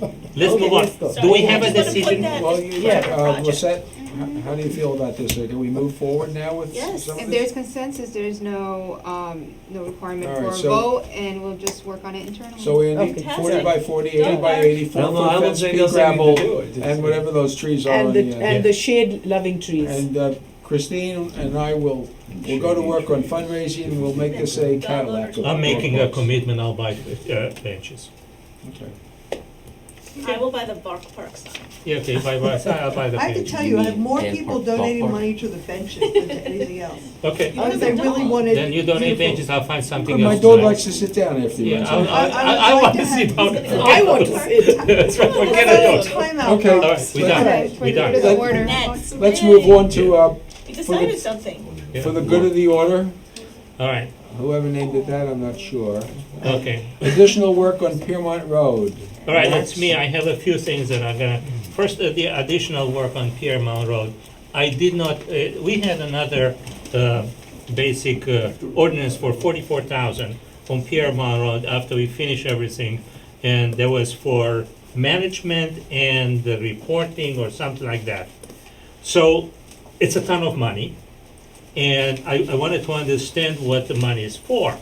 So I talked to Lizette, and Lizette said that that's part of the management of the Piermont Road, and it's gonna be done on an, Percentage basis? no percentage, it was taken as a percentage basis, saying, okay, that's how much it is, we'll go to 20%, and that will put for. I wanna make sure that we have a schedule of people who work in, how long it takes, how much money it is, and if it doesn't go to 40, it goes to 20, that's what it is, and, so it's not a lump sum saying, here comes a $44,000 It's not a bill. lump Yeah, sum. no, I get explained, I think Yeah. it's a misconception, so. That's one we need. So it's for construction management. Yeah, So the job is a DOT job. yeah, The construction management includes DOT required inspections, yes, DOT required oversight and paperwork, Yeah. and then DOT required closeout. yes, So right. it wasn't based on a full percentage. What we do is we take the duration of the contract times the time that DOT requires, both inside the office and outside the office. Everything we bill you here, we don't bill you anything, any job lump sum. We bill you time and materials up to a max. So you get billed our hourly rate schedule for the people who work out there up to a maximum of 44. It won't go over that. Yeah. It is, if the DOT requires more involvement, it'll only go up to that number. If they require less, you'll pay less than that. Okay. The full amount is reimbursable through the grant. That's what I understood, and I want everybody to understand that the full amount of 40 that we approve is gonna come back to us in about, after we die, from the DOT. You know, after the dog park is finished. After the- That's No, right. You'll have it back, you'll get them, your return, you'll get your grant monies, which is almost $400,000. You'll get all that reimbursed in your 2020 year, so the project will be done in 2019. By the time the paperwork's filed, you get the money will be a year later, so it'll be 2020. Okay, now let's go to the next. I have, if I may, before I go through yours, Okay, is go. it possible? Okay. What do you? The tree ordinance, That's not on the agenda. it's for the good of the order, yeah? Where is it? I don't see it. No, I cannot things for the good of the order. It doesn't have to be on the agenda. Another thing is that we looked at the trees that we need to, basically the tree fund. In our ordinance, we don't have a time limit when basically we have to collect the money or so. They have to plant trees in, let's say, 12 months, 15 months and stuff. So I would like to work with, but I would like people to understand. I would like to put in a limit that 12 months after the certificate of occupancies, if those trees are not planted, basically they forfeit the money. So What is the rule now, Lisette? There's nothing codified. nothing There's codified. So it's just- Codified? So it goes on indefinitely? Kind of. Yeah, until they have the certificate of occupancy and Yeah. and its inspection. Well, I think Max's idea is a very good one. Exactly, so thank you. And I think that, we want to put in, now, you'll go home and your wife, see what your wife is gonna do to you. Yeah, so, and another thing, Occupancy, unless they plant the trees or pay. No, they don't. Right, most of the money. no, and so 12 months after they don't have the money, All right, so. we're satisfied. Okay, but there's an and, if they planted the trees, we give them 50% when they plant a tree, and 50% a year after that, to make sure that the trees are Well, alive. Bob, don't we have a year? We used to do 80-20, 80. You want 80-20, I'm fine. 80/20, I But like, Yeah. we did away with that. Why? Because too hard to Why? inspect. Because administratively, it was a nightmare. A Or to nightmare. go and check. Yeah, because you're giving them back 80%, and then 2 years later, you have to go, so that ties up this money. We do a drawdown on it, and it's 3-4 years before you can't spend you it. finally, Yeah. before you finally get rid of it. What's your suggestion, Right. Bob? My suggestion is if they don't plant, they have to have everything planted prior to the COO, right? And no TCO. If you're gonna get a TCO, the planting has to be in. And if you don't plant it before the CO, you automatically forfeit. Oh, But and what- so but it what cuts if, off at the CO. But he's Oh. saying 12 months after. Bob, but what if the CO, what if the place is finished like in October or November? Right. And you can't plant, they go for a Yeah. CO in So December. you wanna do 12 months after I the think CO? the 12 month is CO? I think Yes. 12 months is Yeah, reasonable. the 12 months is That's reasonable. Yeah, because if it's in the middle, It's dead 100%. middle of winter, then what do you going to do? And the question now is, Yeah, do plant you do a trees. 50, 80, 20, or you want to No. do Just keep it as 100%? 100. Do 100%, Track 100% people it down. is. 100% Okay. refund after Yeah. they do their Okay, planting. fine. Yeah. Or you can do So it's easier 100% to 6 manage. months after that they plant Max, it. it's administratively. Yeah, right. No, I'm saying it's still one. Yeah. 6 months after they plant So it, you remove. one year. 1 year. Yeah, 1 year after 1 they year. plant it, you Okay, give Bob? the money. 1 year, you One hold year the money after- for a year, Yeah. What do you suggest? No, give No, it what back are to you them as soon as they do the suggesting? planting. he Because gives they it 12 planted. months, and then after that. the I money's thought we supposed to held be- the money and make sure the trees survive. Yeah, that's exactly Right, what I'm 20%. saying. Yeah, but Right, that's, we used to do that, but but that would be. That's a what he's nightmare. saying is the It, nightmare. it did, If it the backed, tree dies, it backed up they're gonna escrow, say, people have Yeah. I sold, don't then you care, have to try keep to my, track I'm it. okay with whatever you $200. you I'm not gonna propose. plant the tree. Susan, what would work? I say the first 12 months? proposal, and that's it, because right now you can't even manage this escrow. Fine So with we me. had something. That's Okay, what you- So wait, okay. so what are you saying? Okay. 12 months. after 12 it's months, and if you, done. and if you got the trees planted within 12 months, you give them the escrow. Okay. You get all the money back. Yes. Yeah, and if you Okay. don't, we'll forfeit. All right, Let's next move on thing, before somebody disagrees. the next thing, How okay. how many things? Yes, The Shama, only- this is important. It's no longer the good of the order if you got more than 3 things that aren't on the agenda. It's for the best good of the order. Yeah, better good of the order. Now, I have 3 things exactly on top of that. So the second one is, Mr. McClure, whatever your name is, when is the He remembers my name. COA? T-Mobile. Yeah, what is your the COA agreement that we had basically done? We approved it last session. When No, is, What do you the mean? COA agreement was approved, so what we're, Yeah. the last steps we have to do is we have to adopt 2 ordinances, and, I mean, a whole bunch of ordinances, and 2 resolutions. Once that, so we All right, have so our I'll do this, extension. okay. We have our extension, our final action is next week, and then I give all that paperwork to our planners and COA attorneys, and they provide it to, the judge. So when are we gonna be saying it's done, sealed by the courts? Well, it is done, but we're required. No, we're not. No, We once have to approve the everything is- We're resolution. required to do these things by the Right, court. we have to do certain Yeah. things, but So- this already, When will it all be wrapped up in a bundle? When is gonna be wrapped up? I think their extension was to January 7th. Okay, so I'll do it on the next council. We'll discuss about declaring green spaces on other Yes, properties. please. Yeah, Okay. that's something for the next council. Okay, Okay. next thing is parking. It's gonna be for the next council, but we need to discuss it right now. The parking in town, basically you go through all the parking places, and I go during the day, and you see half or more than half of the parking, people parked in the parking spaces are not people that have parking permits or not. They basically people that parking. And at 10 o'clock, we know that at 10 o'clock there's become the regular parking spaces. But what happened is commuters are coming in and know that we do not enforce checking out if those people are commuter or they stay for 3 hours, and people are coming and parking over there. But keep in mind that parking is only for 2 hours. Nobody So even ever if they- checks. Well, but What? the, Yes, ru- they do. No, they don't. the rules are good. The rules are good. It's just the enforcement. Exactly. Okay. The enforcement. I must say, Mayor, I work on my community garden during the summer, and I noticed a couple of cars, you know, that spot in front of the mailboxes, they were parked there for Yeah. hours on end, because I would come and go 2 or 3 times in the day. You know, you have to do that when the Well, weather you is know good, something- and we people, have- nobody had ever said We have a anything. couple of, Say no. Dan, did you want to say something? Yes, he does. Go ahead.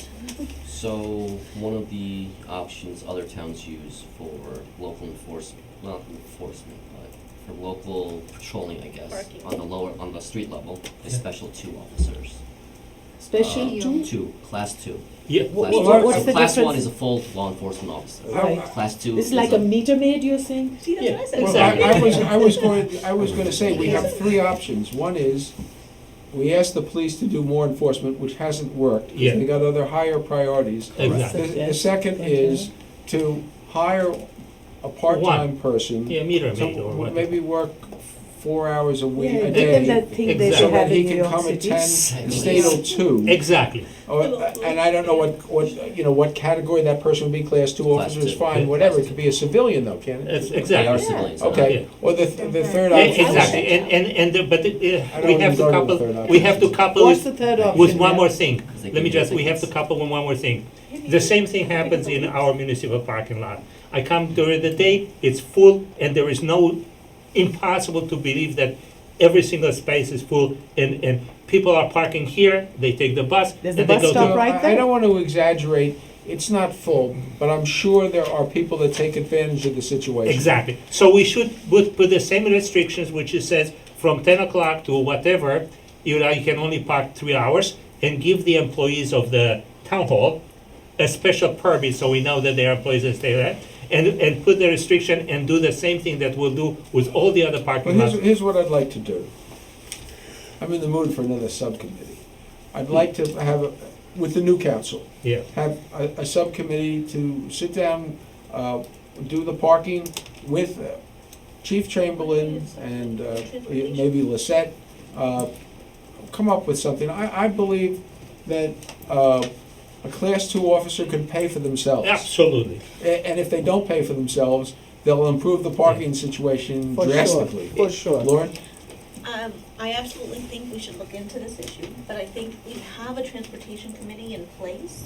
This would be a really good thing to bring to them and maybe Well, we have are a gonna special have a meeting meeting, with we'll them. put it on the agenda. Instead of making an additional committee, we have people who are studying transportation and parking in our town. And- We've and- asked them to do that. Just to finish that would improve a lot, basically spaces for parking for people that come to do business in town. They want to go to their, okay, we done. Really? 3. No, it's my I was- turn, it's my I was good, 3, and I was through there. Yeah, but you're setting a bad example for the next one. Lauren? Okay, I will do my shorter one first, and then I'll do my annoying one next. And I've told us that this, it is our 125th celebration year coming up for Tenafly.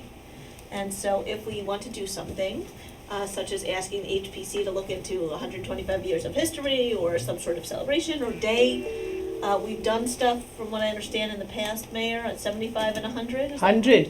When do we open that? Or it's not in my lifetime, I guess. No, well, I guess it's either 100 50 years or from- 100 years from the 100 years from the centennial. 100 centennial. Okay, so, if anyone Yeah, is if you bump interested in into it the right this, way, it Maybe opens. I'll be incited you by know, then. it is an opportunity for us to celebrate our town. We did not succeed on historic designation, but this would be another way to celebrate our history, you I know. sense another committee. No. I Oh, don't no, need a no, committee. welcome We committee. have an HPC. And the welcome committee, let And a them, welcoming committee. Between those two, that would be a nice communication and yeah, you why know, not? What is the anniversary? 125th. 18. 1993 was the centennial. They had 25 years to that. So we've got a month to do this? Yeah, we might have missed it. Was it 94? It was 93, wasn't So I thought it was starting It's right there January. on the seal, but I can't see that. There's no date. 94. 1894. 1994. So it was 100 So years. it's at 94, and 25 is 19. 1990. Okay, so that's right. 2019, All right. you're okay. My math is right. Okay, so that's something to That's consider. fine. What's next? We have the next thing is, I'd like to address actually the letter that we received. This came before the Board of Adjustments. This is T-Mobile's request to put a cell tower on top No, of no, Browning it's not. House. They They already already, got their permission, but I thought this they're, was. no, what they're looking for is any potential restrictions or guidance that, the HPC or anybody else from the borough, before they start doing it, they wanna know, are there any restrictions because of the nature of the building? Jeff, as far as you know, is the Browning House is designated historic, is it not? I don't think. No, I it don't think is so. not. Well, you know, It's on the It's on county the county list, list. I but it think wasn't designated by that the should be, borough. that letter should go to Lindsay, and Lindsay can tell them if there are any restrictions on what they can do other than zoning restrictions. So And we've this already has been been through this discussed already. at HPC. Yes, Huh? it's been This discussed. was discussed at HPC. And, They didn't have any objection. And it was discussed at What's the zoning, difference so what I between wanted those to, numbers? you didn't even let me finish. What I wanted to say is that, It's not designated. is that if we had any interest in not having the cell tower in this for any other reason, now is our chance, because it says government and public input. no, it's not. Yes, it is. They already have a zoning approval. We can't stop it. What they're looking for is guidance, is if there's anything that we want to do, provide them with regulations. They're asking, basically, due to the nature of the building, are there any regulations that they have to be made aware of before they start construction? We can't stop it. They've already got permission. And Lindsay would be the person to basically tell them whether or not there's any historic aspects to the building. There's nothing that, you know, they addressed it to us because they didn't know where to put it. Fine. Okay, I have a third point. Go ahead. Was that, thank you for sending out the email on the possible website redesign. I have to say, I do not agree that we should use the current company, nor should we waste our money redesigning what we have. I would like to have actual innovation here, and I think, the residents are screaming for some back and forth information with our borough. I would like to explore other options, and it doesn't have to be discussed at length tonight, but that's my feeling, so that's why I put it on. Well, Theoretical question. Yeah. Is this one of those things where we can do not a bid? Request for proposals. Yes. You would solicit proposals. I did speak with our current vendor, since I had mentioned our GIS platform can link up with the Q Alert, and we're behind. There is a new generation platform which is more user friendly. You don't need an app. It is friendly I where want an app. No, an app is specific for a service. So if you have an app, it's only for Q Alert. You can't look up meetings. Then you have to get a Q Notify under the current system. That's why this technology is behind them. There's other companies that offer. The new platform is actually more advanced than having an app because the whole system is mobile friendly. It would conform to the screen. It would have a private dashboard for archiving of meeting internally. They would develop a more friendly URL, so that way if you type in recreation department, it would say tenafly.org recreation, as opposed to all this number gibberish. And also people can subscribe to things of their interest. Like, I only care about what's going on with DPW, or I only care about when APC's meeting. And what happens is once somebody updates the page, it automatically notifies the subscriber. So you don't have to wait for somebody to be like, oh, I have to take 10 minutes out of my time and go on the list. Can and they notify come everybody. and show it to us? Well, yes.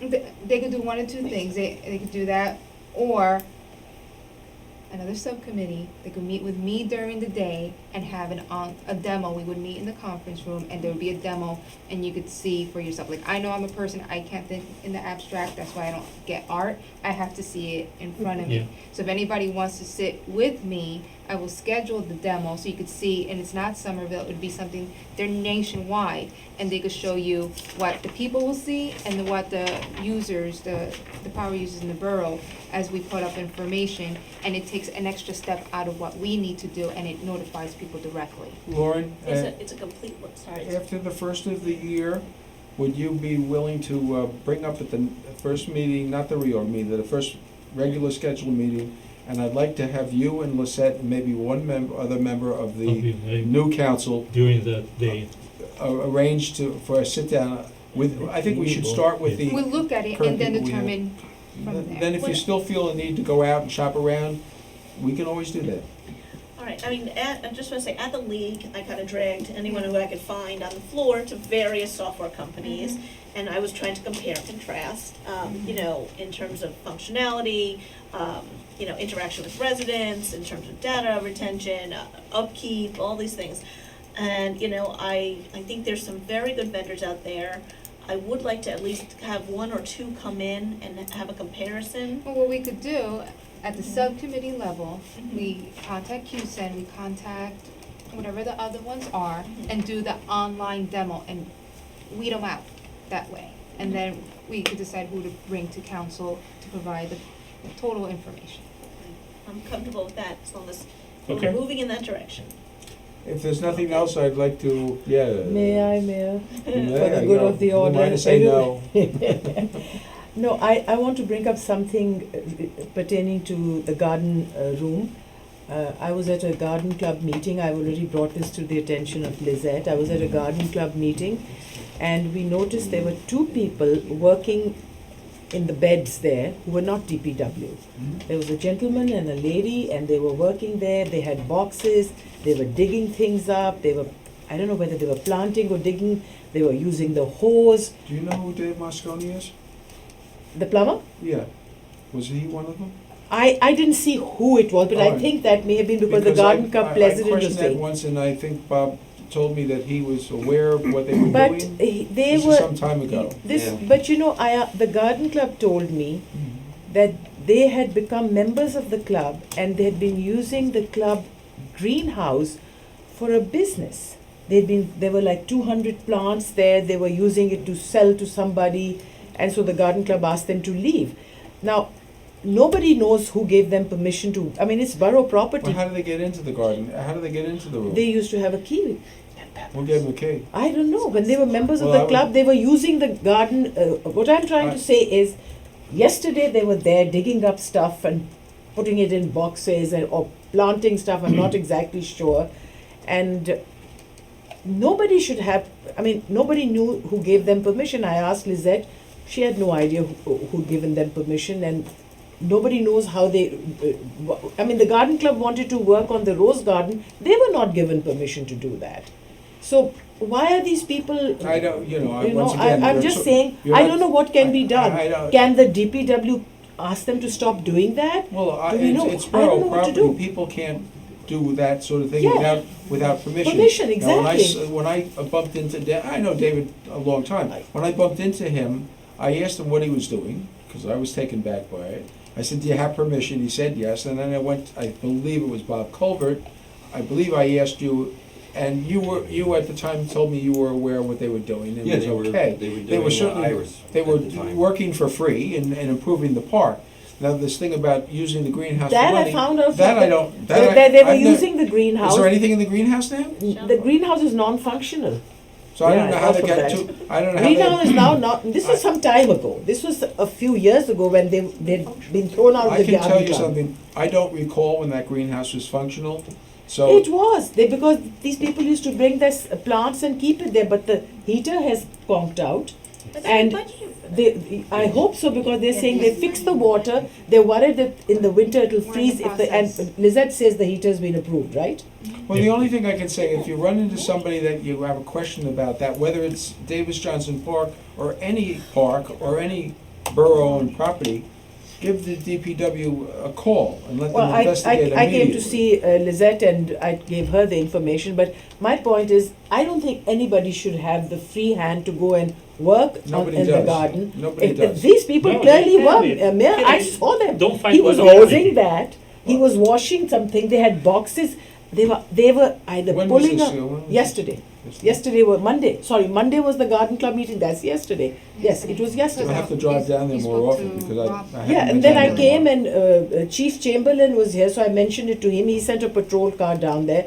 I don't know what happened. I had to leave by then. But somebody has to, if you see them, what So do I do? who Call has the If you see police? something, do something. Do something. I'll look into this tomorrow. Please. I will look into this tomorrow. Please. and I'll get back to you. I'm gonna guess because of the location, it might have been David, and I don't, Bob, somebody's gotta be in control of A this. man and a woman. Yeah, There- well, I that's saw what them I saw. both. I didn't know the woman, but I knew I the I'll don't woman. look know into the it woman and was. I'll report back. Anything else? That's it. My good is done. Motion to close the work session, and we'll take a 5-minute break and then do a public, a closed session. You have to read the Oh, Read resolution. the resolution. Please Oh, do. please read. We're not closing the, Oh, no, session. Mayor, I have just one going last in- thing, one last thing. What? Sorry. We're gonna close, yeah. My request for a Christmas tree last year was not paid attention to. I'm hoping that the borough will somewhere plant a Christmas tree. Didn't we have the? No, we didn't. Tony, are you in support of it? We do have Someone a, picked it up. Support, support, I put it Support. on, I put it on. support. It's Mr. there. Marsh, It's support. Yeah, I support. brought the one in Highland Park What? 2 years ago. Where is it? It's I remember right, this. right opposite, I remember The this. sign. yeah, right by. Is the- it right- decorated? On the north, no, on the Boy Oh, Scouts will no, it's decorate not. it for the you. Boy Scouts So are what's gonna the do it. point of having a tree which is not decorated? It's We in the have a Secret Christmas Service. tree, though. We have it. It's in disguise. We're halfway It's in there. disguise, says the. We're halfway there. Mr. We have Major. it. I remember getting it. You know how I they remember wrap Believe getting in it. an understatement. No, the Boy Scouts will decorate. We have to remind them to do it. Unless you want to decorate. No, I don't have lights, otherwise I'd go and decorate it myself. Boy Scouts will do it? I don't know if I can send them a message and ask them if they are. If I don't do that right now. Maybe the elks will do it. Please read the closed session. Resolved in compliance with NJSA 10:12. The mayor and council go into closed executive session to discuss the following matters. The first two are personnel matters, one involving the Department of Public Works, and the second personnel matter regarding the finance department. And the other three are attorney-client privilege matters, swim club lease, an offer to purchase some property, and plaza litigation. After this closed executive session, the mayor and council will reconvene in this Richard D. Wilson Committee room to adjourn to public. Motion to go into close? So moved. All in favor? Second. Can-